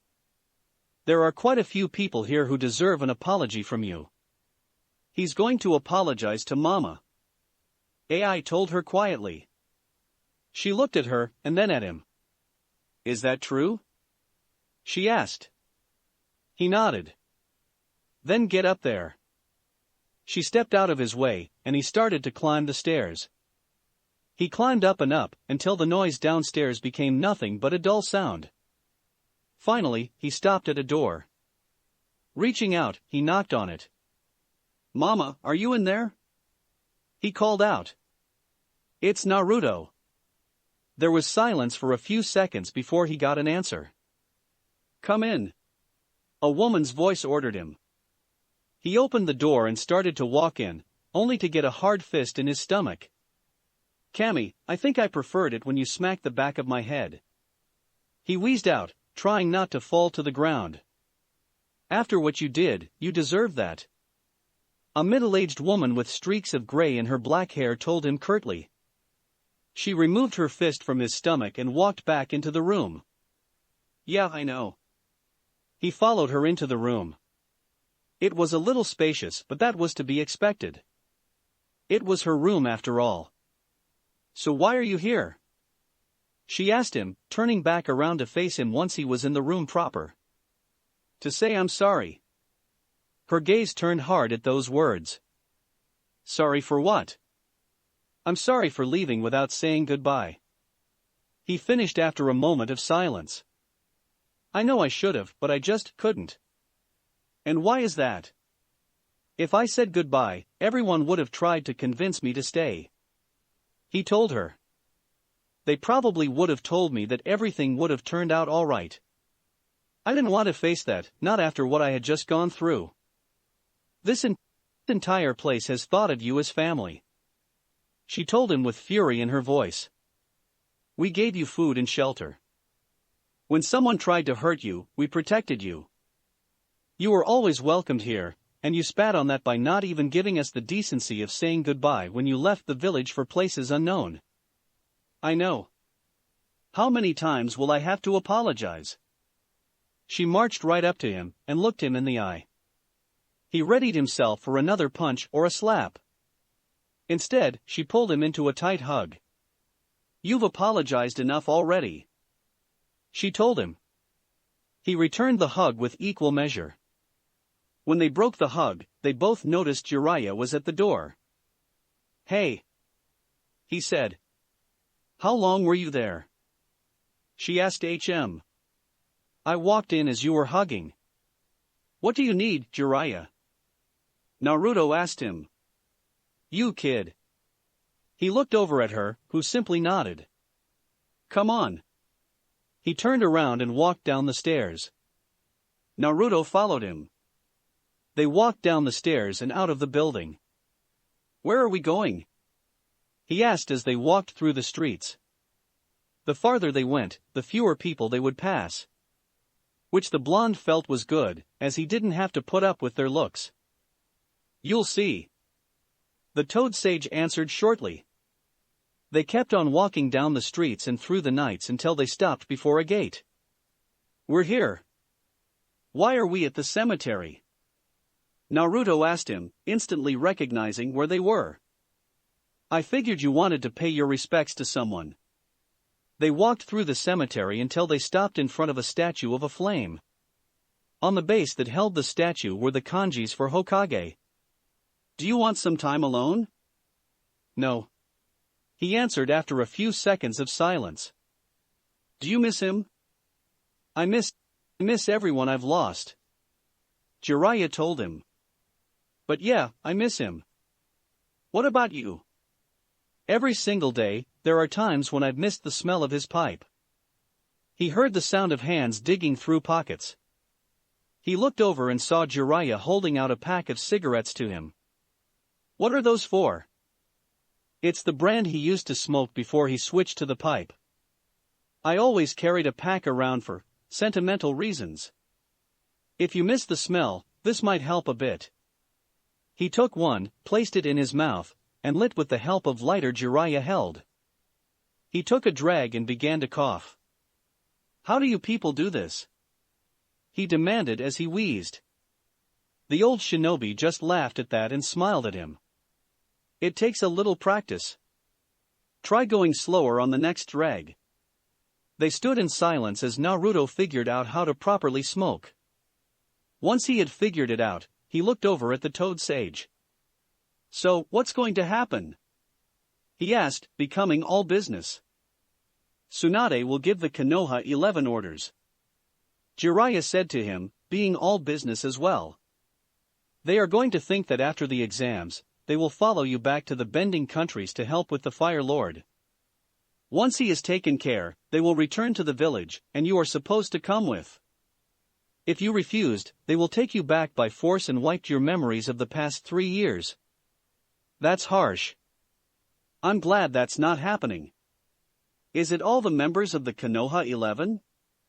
Asuma Guy and Kurinai will know the truth, but will have orders not to tell their students.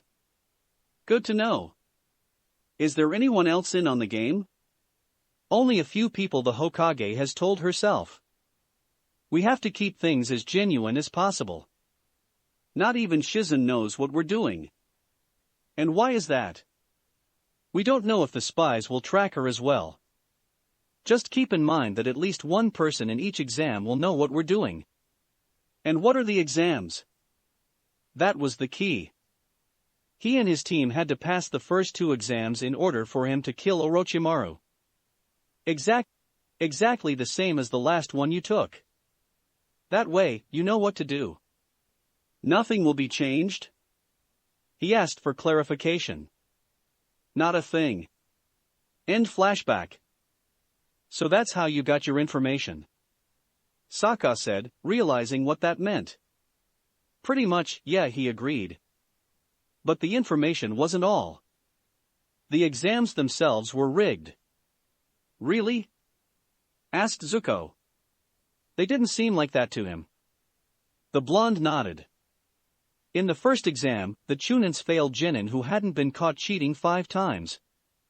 In the second exam, there were A and BU squads waiting in the Forest of Death to ambush any remaining Jinin squads.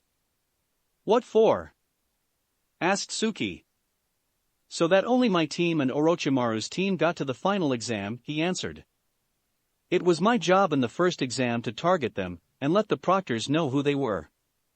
That way, they wouldn't be touched until the final exam. That was when we would so thoroughly embarrass them that Orochimaru would have no choice but to show himself. So, you could kill him. Aang stated in an almost accusatory tone. That was the deal. I kill him and the old hag lets us come back with some backup. He pointed at Jiraiya when he said backup. Him? Asked Katara, looking at the old shinobi. He's our backup? The Hokage couldn't have sent more? Katara, we've trained under him. Sokka told her. If his training methods are anything to go by, he's enough. Well, we're back. Now what are we going to do? Toph asked.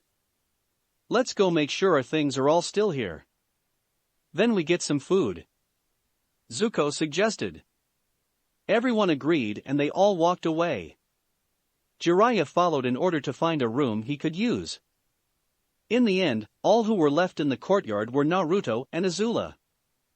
Neither of them said a word to each other. Finally, Naruto was the first to speak. Azula.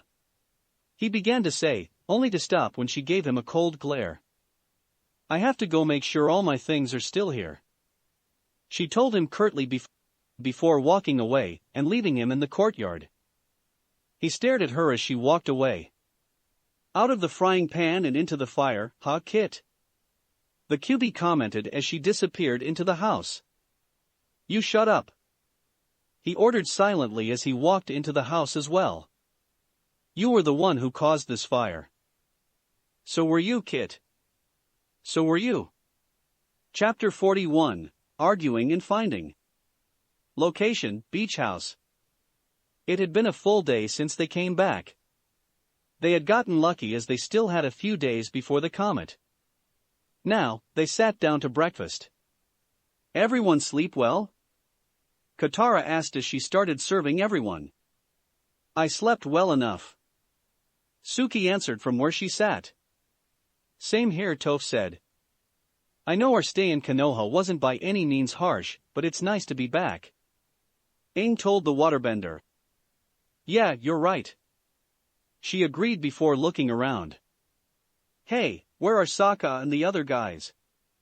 As if to answer her question, the sound of a body hitting the wall was heard right outside. They ran outside to see what was going on.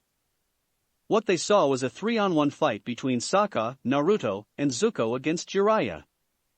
The younger three were working as a team, fighting in tandem to take down their opponent. One would be aiming high, another targeted his midsection, and the third would go low. But despite what they did, Jiraiya looked like he wasn't even trying. He blocked their attacks with ease and only moved when he had to. His facial expression was one of mild amusement.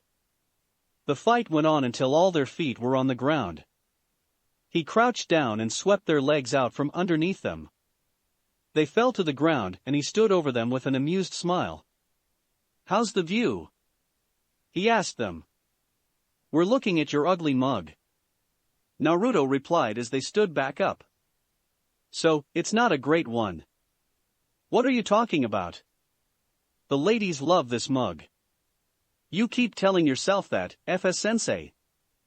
What does that mean? Katara asked once she heard that last bit. Fucking sadist, sensei, Sokka answered in way of explanation. That's a horrible name. She told her brother with a scowl on her face. It's a well-deserved one. He retorted. If you trained under him for a month, you'd call him that too. I still do not appreciate being attacked that early in the morning. Jiraiya berated them. You did it to us, so it's only natural we return the favor. Zuko told him. There had been days during that month when they would get an early morning wake-up call in the form of the Toad Sage attacking them. "How long were you guys fighting?" Suki asked them all. They all looked at each other for a moment. What time is it?" Naruto asked. "About 8 in the morning," Aang told him quietly. Ever since the air nomad watched him kill Orochimaru, he didn't really want to be around him. He didn't say it outright, but everyone knew that was what he was doing. "Then we've been fighting since about sunrise." The blonde answered properly. "That long?" asked Suki. "That's nothing. Some of our fights have gone on for much longer," Sokka told her. "The current was about 8 in the morning to about 5 or 6 in the afternoon." "What in the sake of the spirits for? That entire month we were training, not one of us was able to beat him. Whether it was on our own or when we worked as a team, it didn't matter," Zuko answered. "You kids still have a ways to go if you want to beat me," Jiraiya stated cheerfully. "Thankfully, I happen to know what his one weakness is," Naruto said to all of them. That got the old shinobi's attention. "And what is that exactly?" he challenged. The blonde looked up at the sun, measuring the time. "I do believe that the morning swimmers are coming down to the beach right about now, and most of them are women." Jiraiya was gone quicker than they could blink. Where'd he go?" Katara asked, looking around. "He's a super pervert, remember? How long were you waiting to use that one?" Zuko asked him with a grin on his face. "The entire month," he answered with the same grin. "After what we've been through, he deserves it," Sokka declared, having an even bigger on his face than either of them. "That's the idea. I said they were women. I didn't say how old they were." That got a laugh out of almost everyone there. Everyone except for Azula, that is. She had just stood there in silence, watching them. Naruto took notice and stopped laughing. Soon, everyone stopped laughing as the two just looked at each other. He opened his mouth to speak, but before he could, she turned around and walked away out of the beach house. "What exactly happened between the two of you?"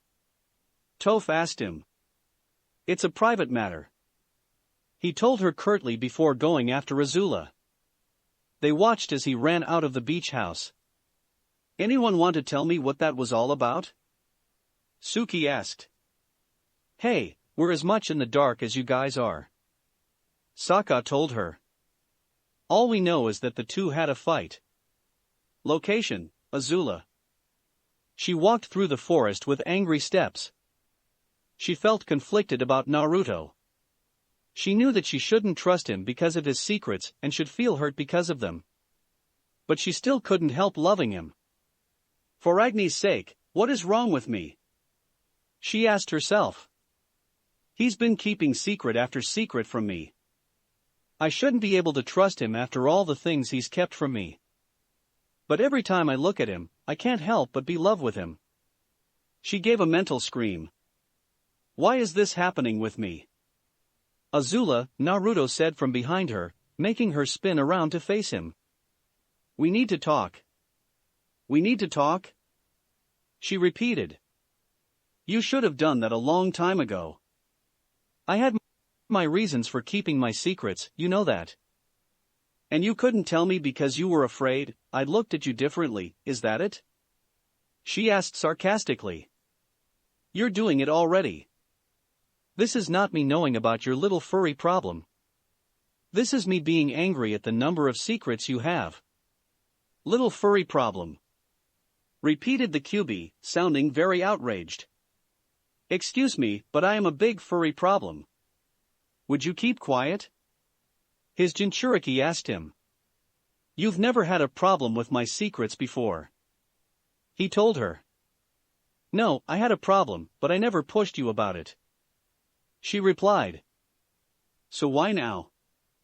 "You damn well know why. And you know why I didn't tell you." "Stop using that excuse." "It's not an excuse, it's a reason." She gave a yell of frustration and threw a fireball at him. He ducked down and let it sail overhead, hitting a tree. "You are completely frustrating," she screamed at him. "Calm down, Azula," he ordered her. "No, I will not calm down. I don't want to think of you, and that's annoying me." "So bending a fireball at me is a better alternative? Shut up and hold still so I can hit you." She bent a stream of fire at him, which he dodged by stepping to the side. She kept throwing fireball after fireball at him, but he kept dodging.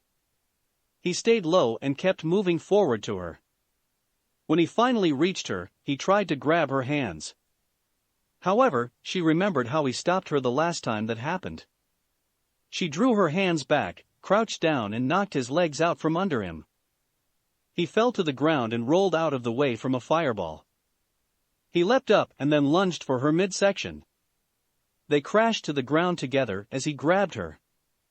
They rolled around the ground a couple of times before getting untangled.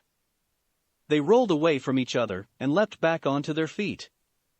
"How can you do this kind of stuff to me?" demanded Azula as they faced one another. "What kind of stuff?" he demanded back. "I should be mad at you, but I can't. I can't help but love you and it's driving me nuts." She bent an arc of fire at him. He rolled under it, and when he stood back, she threw a punch at his face. He blocked it, and then grabbed the arm. He turned around and threw her over his shoulder. She was able to land on her feet. She turned around and drove her fist into his midsection, making him grunt slightly in pain. She tried to hit him again, but he yanked his hand out of hers and blocked it. She threw another punch, but he blocked it as well. They stood there, hands in deadlock, staring at each other. They weren't quite sure who moved first. But the next thing they knew, they grabbed each other's face and pulled it in for a kiss that was hot, passionate, and involved a good game of tongue hockey. Their hands fumbled around, trying to open the other's shirt so they could feel more skin. He pushed her up against a tree, his hands going to her hips. She grabbed fistfuls of his hair in response, making him wince. He pulled her closer, pressing their hips together. They stayed like that until their bodies demanded air. They broke the kiss and stood there, gasping for breath. "Well," Naruto said as he rested his forehead against hers. "That's one way to stop a fight. Do you want me to attack you again?" She threatened him half-heartedly. "If it leads to this again, yes please. I'm still angry at you." The grin he had on his face disappeared when he heard those words. "I know," he said as he stepped back from her, letting her step away from the tree. "I'm sorry." She shook her head. "You had your reasons. I was being selfish. You had the right to keep that secret. I should have realized that. Then why didn't you?" "I was angry at the fact that you didn't tell me. But I was also ashamed." "Ashamed? Why would you be ashamed? I kept things from you." "I was ashamed at that fact I found your secret, but not from you. But I guess I focused more on my anger than my shame. It was easier." She gave a laugh laced with irony. "All of this is over one little secret. Will you be all right?" he asked, concern filling his voice. "I'll be fine, I think." "You think?" I wish I could talk to my mother right now." She was embarrassed to say that. Never had she wanted to speak to her mother than right now. He was a little surprised by that. "Why's that?" "Even though I was cold to her when I was little, she still loved me and wanted to help me." She wore a small smile. "I remember one night, there was a vicious thunderstorm. I was so scared of the noises and the lights flashing outside my windows. I tried to go to sleep, but I couldn't. I started to cry and somehow, she heard me. She came into my room, walked to my bed and asked if I was all right." "Did you tell her to go away?" She shook her head. "No. I leapt for her and hung onto her, asking to make the noises and the lights go away. She held me close and rocked me to sleep. She looked up to the sky, just taking the blue color of it into detail. If she hadn't left, what do you think I would have turned out like? I think you're asking the wrong person. He told her truthfully. The right person would probably be her. That may be. But we don't know if she's actually dead or not, and if she is alive, or she is hiding. Silence fell between the two of them. Finally, she stepped away from the tree. I'm going to head back. You go ahead. I need to think something over. He stood in silence as she walked past him. Azula, you might want to consider fixing your shirt. I don't know about you, but I really don't feel like fending off an enraged Zuko. She looked down and saw that her shirt and her vest were still open, exposing her bust for anyone to see. She blushed and began to fix it. Pervert, she accused. If I remember correctly, you did the same thing to me. He replied with a grin. She just huffed in annoyance as she walked away. But if he had tried to look at her again, he would have noticed the smile she wore. Instead he stood in silence as she disappeared from his sight. Hey, Kyubi, you got a minute? He asked the fox. Little furry problem indeed. The Kyubi muttered to himself. I am not little in any way, shape or form. Oi, furball. He mentally bellowed. What? The fox bellowed back. I'm trying to talk to you here. Then what do you want, Kit? I want to run a question by you. Location, beach house. Jiraiya had returned in a depressed mood. The women who were at the beach turned out to be prepubescent girls with their younger siblings. When he came back to the house, he chased Sokka and Zuko around for a good 20 minutes. Azula came back at the tail end of it, so she saw the toad sage holding the two by their leg and shaking them. The whole thing looked pretty funny to her, so she laughed. By the time lunch had come around, Naruto had rejoined them. There you are. Jiraiya said as he looked him straight in the eye. Gaki, you are in a lot of trouble. What? Just because you were misinformed, doesn't mean I need to be punished. He replied with a grin on his face. Oh yes it does. Now come here. The toad sage made a grab for him. No thank you. He stepped away from the old shinobi's grasp and quickly walked into the house. He soon found the others sitting around in a nearby room. Hey, Naruto, Toph greeted him without turning around to say it to his face. You know he's going to come after you, right? Sokka asked him. Yeah, I know. But I'll just avoid him for now. He is going to get you, even if we'd have to hold you down. Zuko stated. He wore an expression of mock hurt. Why would you betray me like that? We got caught. It's only fair you do too. Naruto, come here. Jiraiya ordered as he stepped into the room. I'm going to make you regret you did that. Before you do that, there's something I need to do. The blonde replied, becoming completely serious. It showed in his stance and his voice. And what is that? He looked over at Azula and Zuko. You two, come with me. He ordered. Why? Zuko asked, curious as to what he wanted. There's something you guys need to see. He looked over at Jiraiya. This might take some time, so you'll have to wait on punishing me. Is it important? The toad sage asked, seeing the change in his demeanor and wanting to be sure. Yes. They held a staring contest for a few minutes before he sighed. Fine, but when you get back, you are going to be in a whole lot of trouble. The blonde shrugged. If you want to think that, go ahead. Just get going. Going, he said, looking over at the siblings. Come on, you two. He walked out of the room and they followed. What's going on, Naruto? Zuko asked him as they quickly made their way through the courtyard. What are you doing? Something the two of you need. He answered. They walked over to Fan Ing, who looked ready for flight. Before we go, he said, turning to face them as he stood next to the dragon.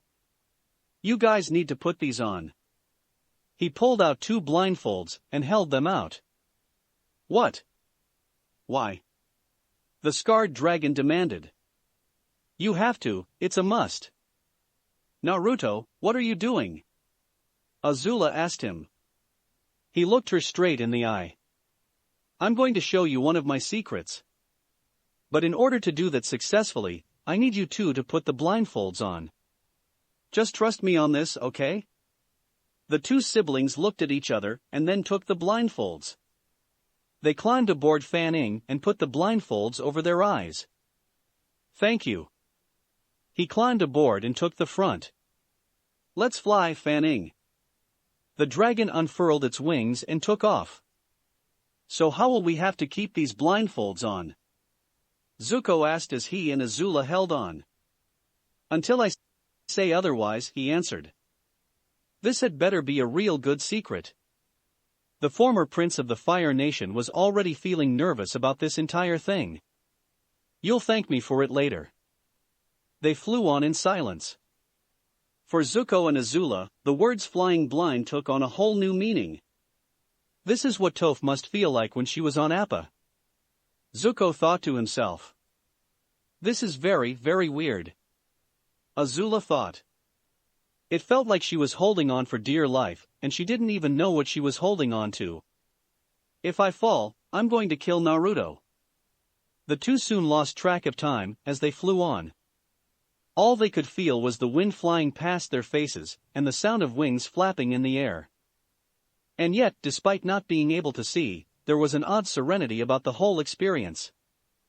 Finally, they felt Fan Ing began to descend and relief flooded them. Are we there? Zuko asked as they landed. No, we have to walk for a bit.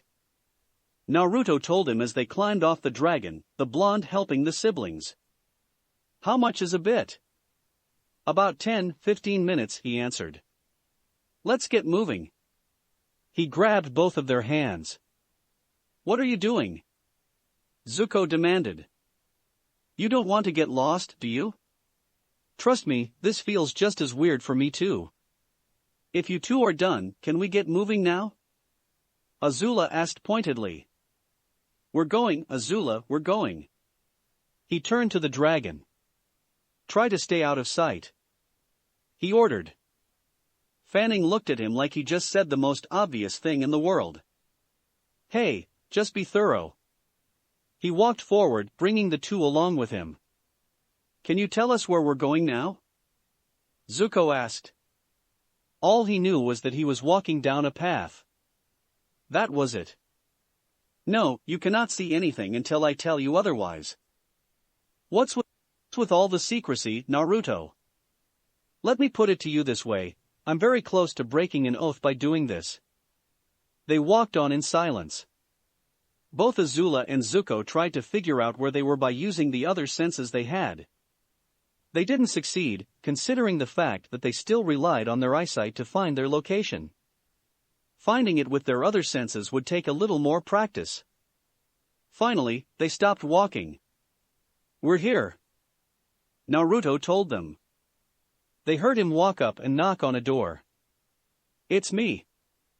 He said aloud. Are you alone? They heard a muffled voice asked from the other side of the door. No, I brought 2 others with me. Then leave. They have no idea where they are, okay? You're still safe.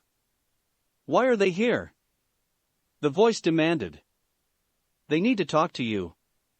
Just take a look at them, and you'll understand. They didn't hear a response from the other voice. After a few moments of silence, they heard the door open. He grabbed their hands again and walked through the door. Once they were in the room, he stopped and let go of their hands. If you need me, I'll be outside. They heard him walk out of the room and closed the door behind him. For a brief moment, all they heard was silence. Then the other voice spoke. You don't have to wear those blindfolds now. Take them off. It told them. They went completely still. Now that the voice wasn't muffled anymore, they knew who it belonged to. Slowly, they reached up and untied the blindfolds, taking them off.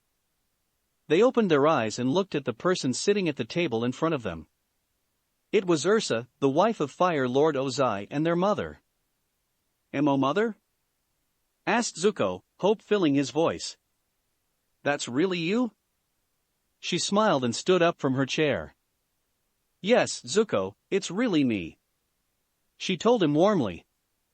He walked over to her and pulled her into a tight hug. "I'm so glad that you're alive," he said with relief. Tears threatened to fall down his face as he held her. "And I am glad to see the two of you again." She looked over at her other child. "Will you hug me, Azula? Your hands seem pretty full at the moment," she remarked drily. "This looks like a drink is needed for all of us before we continue. There's a pot of tea in the kitchen," her mother told her as she and Zuko broke the hug. "I'll go get it." She walked into the kitchen, taking a look at the house as she did. Despite being well furnished, the place was sparsely decorated. She decided to keep her opinion to herself as she put the teapot and 3 cups onto a tray. She walked back to the table and placed the tray on the table, sitting down as well. Tea was poured and cups were taken. Zuko drank first. "This is very good," he said as he examined the tea in the cup. "Did you make this yourself?" "Yes, I did." "But when did you become a critic of tea?" she asked with an amused smile. "I spent 3 years with Uncle on a ship." "You tend to learn the different kinds of tea out there quickly," he told her. The smile disappeared when she heard those words. "Yes, you would have, after what happened to you. I am so sorry you had to go through that, Zuko." "Who told you?" "Naruto did. He always tried to keep me informed of what the two of you were doing. The last time I heard from him was a couple of months ago, at the end of winter." "So he hasn't told you what occurred recently?" he asked her. "No." "Why don't you tell me what has happened?" And so he did. He told what happened to him and Iroh during their exile and the return home. He told her about Akawan, Ba Sing Se, and the failed invasion of the Fire Nation capital.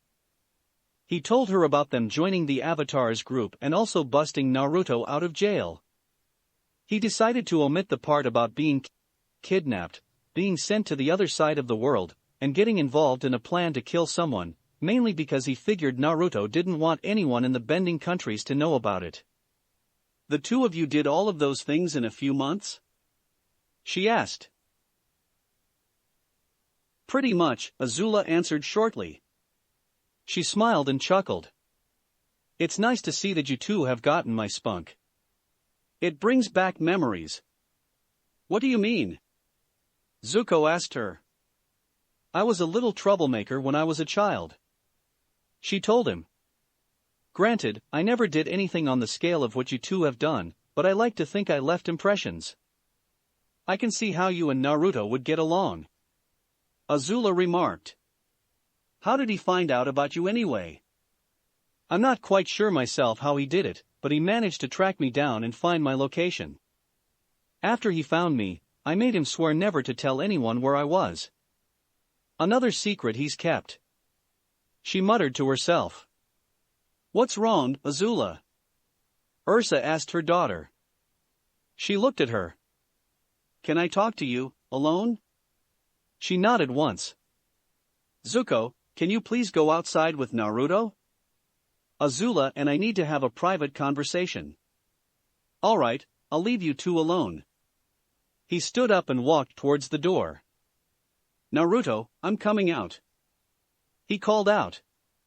"Put the blindfold on before you do," Naruto told him from the other side of the door. "Oh come on, you've got to be kidding." "Do it, Zuko," the blonde ordered. He gave an annoyed sigh and put the blindfold on. He grabbed the door handle, opened the door and walked outside. He closed the door behind him, leaving both mother and daughter alone. "What's bothering you, Azula?" Ursa asked her daughter. She didn't answer. She just looked around the house until her eyes settled on a painting on a nearby wall. That's you, isn't it? When you were younger?" she asked. She could easily tell that the girl in the picture, standing to a young man, was Ursa. She followed her gaze until she saw the painting as well. "Yes. That was painted when I was just a few years older than you are now. That man standing beside you, that's not Ozai." "No, it's not." "Who is it?" she asked. "A boy from my childhood, his name was Ikem. We were going to get married, but then your grandfather found where I was and had me engaged to your father." "Ozai is not my father," she replied. "Not anymore." She continued to stare at the painting. "In another life, would he have been my father?" "Possibly, but that's not what bothering you, is it?" "No." "Then what is?" She didn't get an answer. She stood up from her seat and walked over to her daughter. "Azula," she said, kneeling down in front of her. "I'm right here. You don't have to hide anymore." Do you think I was a monster?" she asked quietly. This was the moment of truth for her. To find out what her mother really thought of her after all these years. Ursa smiled and shook her head. "Not once. You were my daughter, and I loved you. I still do." That was the one thing she needed to hear. She began to tear up and pulled her mother into a tight hug. Ursa didn't resist, she just returned the hug. They stayed there until Azula stopped crying. "Thank you," she said as her tears subsided. "Are you better now?" her mother asked as she broke the hug. "A little bit. But there is still something bothering you." "Yes." She took a deep breath to calm herself down. "It's about Naruto." "Oh? You have boy problems?" Ursa asked, a playful smile. "I'm glad to see you have normal troubles." "I'm being serious here," her daughter protested, not seeing how this was at all funny. "Oh, I know you are." She laughed when she saw the look on Azula's face. "Why does he have to keep secrets from me?" Well, why do you think he keeps them?"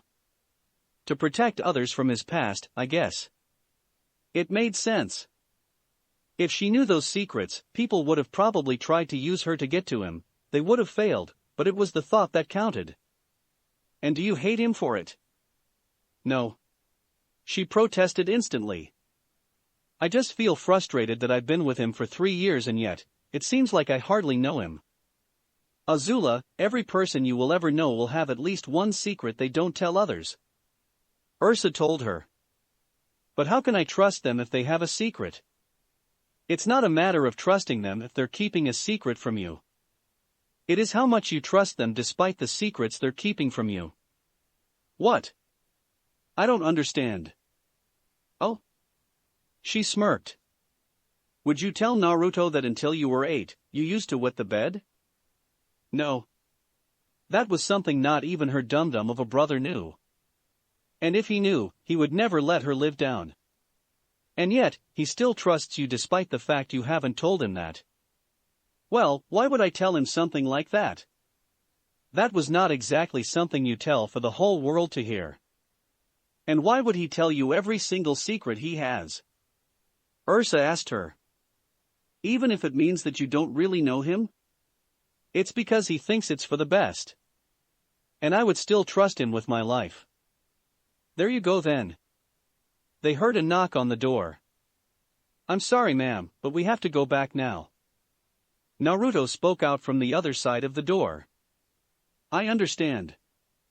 She stood up from where she had knelt. "Are you going to come with us?" Azula asked hopefully, standing up from her chair. "I can't, not yet." "But we'll see you again, right?" "Do you want to see me again?" Ursa asked her. "Of course I do," she answered immediately. "Both me and Zuko, we want back home." Her mother smiled when she heard those words. "I'm glad to know that. But I can't come back. I have to stay hidden for now." "You'll be able to come home soon, mother, I promise you that." Thank you, Azula. I'll hold you to that promise. She gave her another hug. Go on. You and Naruto go mend your relationship. You're still in love with each other, so it won't be too hard. What?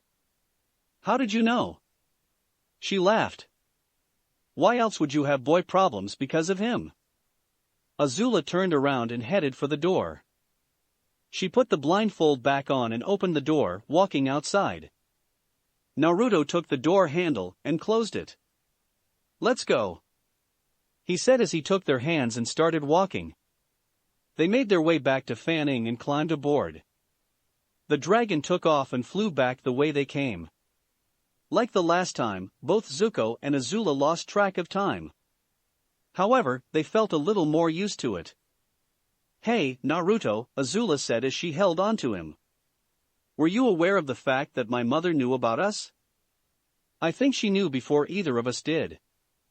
He replied as he kept his eyes on where they were flying. What makes you say that? She once threatened to kill me if I ever let anything harm you, and I believed her. How is that new? She asked him. You get death threats all the time. Azula, your mother is one of the few people on this planet that I am utterly terrified of. He told her in complete seriousness. If she is mad and I'm the reason for it, I will be on my knees, bowing low, and begging for mercy and/or forgiveness. She laughed. That's funny considering it's coming from you. Sometimes, she would forget how her bodyguard would feel the number of men he had lost and think of him as a person who didn't let anything faze him. You might laugh, but I'm still afraid of her. That comment made the other two passengers laugh. The rest of the flight was quiet. When they finally landed, both brother and sister gave a sigh of relief. I can understand why Toph was freaked out at first with flying, Azula stated as she took off the blindfold. It is definitely terrifying. Zuko agreed as he removed his own blindfold. He looked around. Where is everyone? He asked, seeing that the courtyard was completely empty. I don't know. Look, why don't you go look for them? Naruto and I need to talk alone, his sister suggested to him. He looked at both of them and then nodded in agreement. All right then, you guys do that. He walked away, leaving the two of them alone. Maybe we should go somewhere a little more private? Naruto suggested as they stood in silence. You want to talk in your room or mine? She asked back. Mine. Come on. He walked off and she followed. They walked in silence through the house until they reached his room. All right, what do you want to talk about? He asked her as he walked into the room. I wanted to apologize, she told him, standing just in front of the door. What? He asked, turning to face her. I'm sorry for being angry at you. It's your decision to tell your secrets, not mine. If you wish to tell me any other secrets, that's up to you. If not, then I will respect your decision. Thank you, Azula. He replied, relief showing in his voice. So you're okay with the fact I have a demon with 9 tails living inside of me? Well, I'm still trying to wrap my head around the fact, she admitted. Would it help if you were able to talk with him? That took her by surprise. What? He sat down against the wall, crossing his legs in a meditative position. Do you want to meet the QB? He asked her. Will it do anything to me? He chuckled. No, he won't. You'll be safe, I promise. Then I'll meet him. Okay then. Sit down in front of me. She did so.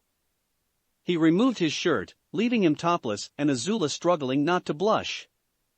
He placed his hands into a hand seal and focused. A strange design, one she hadn't seen before, appeared on his stomach. It consisted of a black swirl and markings around it. What exactly is that? She asked, looking at the seal. It's the seal that keeps him inside, he told her. I need to place your hand on it.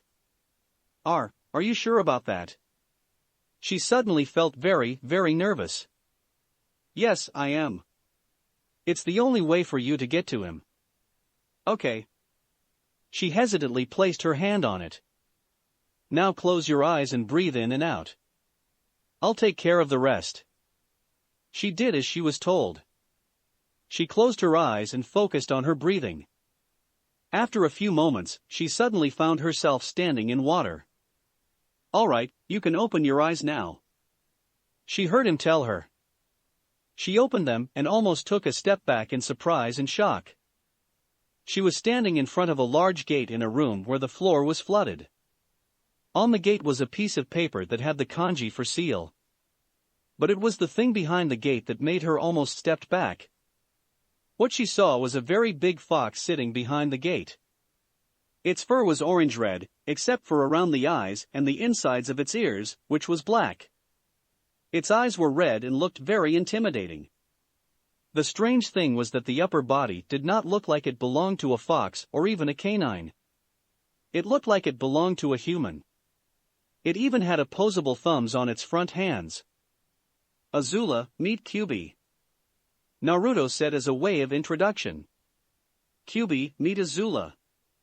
You! Roared the Kyuubi when he noticed Azula. I've got a bone to pick with you, woman. Do I look at all small? No, I do not. I am quite big and I am proud of that. You're still harping on about that? The blonde asked, surprised by the fact. Cammy, give it a rest already, would ya? It's not that big of a deal. That's easy for you to say. The fox retorted. You weren't the one who got picked on because you took the longest to get bigger. Why would you be picked on for that? Hey, you try living with 8 siblings who are more or less the same as you. You tend to fight over various things. No, thank you. Living with one of you is enough for me. During the entire conversation the two had, Azula just watched them in stunned fascination. Finally, she couldn't help it anymore and began to laugh. Her laughter echoed throughout the entire room and got the attention of both Naruto and the Kyuubi. The two of you are too much, she declared as she kept on laughing. What? Asked Naruto. Real intelligent, Kit, the Kyuubi told him. Could you sound any dumber? I don't hear you saying anything back. That's because I'm smart enough not to, you idiot. Please stop, you're going to kill me. Azula told them, still laughing. It was taking all of her willpower to fall to the ground. What is so funny, woman? The Biju demanded. The two of you are what's so funny. I don't know what I was going to think of you together, but it sure wasn't this. Oh wonderful, we're a comedy act now. He remarked with a lot of sarcasm in his voice. Would you stop talking? Naruto asked before turning his attention to Azula. If you weren't expecting this, what were you expecting? I really don't know. She answered as she finally managed to stop laughing. I guess it would have been something along the lines of him threatening to kill you or take control of your body. How stereotypical of you, the fox remarked. For the record, I don't want to take over his body. I have my own, thank you very much. Yes, we know. It's right here in its entire furry splendor. Naruto said with a little sarcasm. Nice to know you've noticed. It's kinda hard not to. You're right there. He looked at Azula. So what do you think of him? I like him. I kinda wish I had him in my head. Trust me, you don't want that. He quickly assured her. Why not? He gets a tad perverted once in a while. What do you mean? She asked in a calm and dangerous voice. Remember all those times you either fought or trained near me? She nodded at his question. Every once in a while, he would try to look at your ass. Hey, it's a nice ass. The Kyuubi protested. It's got great curves and it's both firm and soft all in the right places. Besides, don't try to be on the moral high ground here, Naruto. We both know that you've taken looks at it as well. Oh, you did? Azula asked him with a dangerous tone, pinning him with her gaze. And did you look at my bust too? Well, we didn't see it a lot, considering you kept wearing clothes over them. But the few times you have shown them, I've managed to get a good look. They're a decent size right now, but there's always room for improvement. Also. Stop talking already. Naruto interrupted the fox. You're putting us in a deeper hole. No, please, let him continue. Azula said, still using that same tone of voice. Look, I'm sorry about that. He tried apologizing to her. Like I said, he sometimes gets a tad perverted. Hey, being stuck in here while I have to watch you refusing every single female who throws herself at you gets boring after a while. I have to do something to alleviate the boredom. Okay, that's it. We're done here. He reached over and touched Azula on the forehead. It sent a jolt through, forcing her to close her eyes. When she opened them again, she found herself back in Naruto's room, sitting across from him. Well? He asked as he opened his eyes. Do you find it easier to accept him now? Yes, I do. But I'm also interested in the fact that you were looking at my rear. She asked, looking him straight in the eye. Well, sometimes, it was kinda hard not to. He admitted sheepishly. Is that an excuse? No, it's a simple fact. I really can't help myself. Oh? I'm a teenage guy. I'm going to notice these kinds of things. He told her. So that's why, huh? Yeah, pretty much. He fell silent as she stared at him, her eyes roaming up and down his body. What are you doing? I'm a teenage girl. I'm going to notice these kinds of things. She repented his words. She leaned forward and placed her hands on either side of his body, effectively trapping him. Their faces were just inches away from each other. But unlike you, I tend to do something about it. Oh? Like what? He asked with a smirk on his face. She just leaned in closer. They were about to kiss when someone started banging on the door. Hey! The two of you have been in there long enough. Jiraiya's voice said from the other side. Get out here and join the rest of us for dinner. What a way to kill the mood, huh? The Kyuubi asked his Jinchuriki, who ignored him. I want to castrate that old man. Azula growled, glaring at the door. I think you may have to get in line, Azula. He told her. We better get going, if we stay any longer in here, he'll bust the door down. You're right, but I still want to castrate him. He laughed at what she said. So, are we good? He asked after he was done laughing. She looked him straight in the eye. I meant what I said back in Konoha. You're not my bodyguard anymore. His face fell. Oh, I see. But, she said, getting his attention. I would like you to be my boyfriend. I would too. He told her. She kissed him on the lips, and he returned. It was a brief kiss, but it was enough for now. Come on. We need to get going. You're right. She backed away from him and stood up. She walked to the door, but stopped as she reached for the handle. Hey, Naruto? Yes? What is it? He asked as he put the shirt back on. This is just my opinion, but I think you should tell the others about him. If you don't want to, I won't complain. But I still think you should do it. He fell silent at those words. Why should I? He finally asked. Would you rather have them find out the same way I did? It's just something to think about. She told him as she walked out of the room. He stood there in silence, contemplating her words. What do you think, Kyuubi? He finally spoke, asking the fox. It's your choice, Kit. I really don't have a say in the matter, do I? It is about you. Still doesn't change the fact I don't have a say. I guess you're right. It's my choice alone. He walked out of the room and through the house. He found the others sitting in the courtyard, eating dinner out in the open. He was about to join them when Jiraiya came up to him. "All right, Gaki," the Toad Sage said. "You've gotten out of your punishment for most of the day, but now you're mine." "How long will this take?" he asked. "Long enough. I will make you pay for fooling me." "Well, that's a shame. If you take your time with me, you might miss it."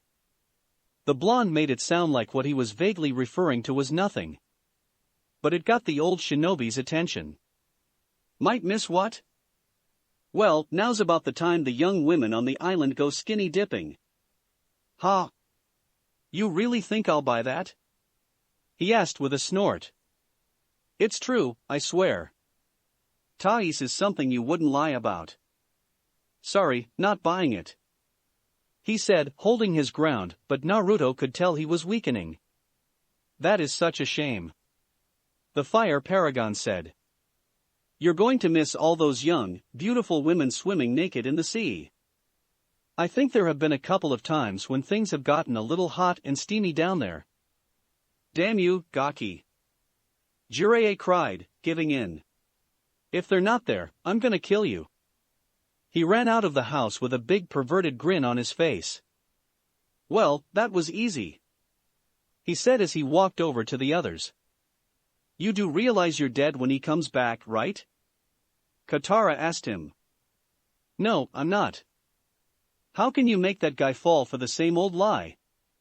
Toph asked. "Who said I was lying this time?" he asked back with a smirk. They all stared at him. You mean there are women out swimming, not naked?" Aang asked with a huge blush on his cheeks. "Yep, pretty much." "How do you know this?" Suki demanded. "An evening walk alone can lead to extraordinary things," he replied cryptically. But they all got his meaning. "Why would you tell him something like that?" Zuko asked. "I thought we're going to torment him with this kind of thing." He shrugged his shoulders with nonchalance. "Sometimes, it doesn't hurt to throw the guy a bone. Besides, it gets him off our backs, doesn't it?" "He's got a point there," Sokka said. "Besides, if we're lucky, the women will find him and kill him." Zuko scoffed at that notion. "I doubt it'll go that far, he'll probably come back with a beating." "Hey, we can dream, right?" His question made everyone laugh. As Naruto laughed, he looked around at the others. He finally stopped at Azula. "She's right," he thought to himself. "I should tell them." "Like I said before, Kit," the Kyuubi told him. "It's your decision." "Hey, guys," he said aloud, getting everyone's attention. "I've got something to tell you." That's it for this reading. Hit like and subscribe for a free ticket pass going to the different worlds of anime fanfictions. Looking forward to having you on board again.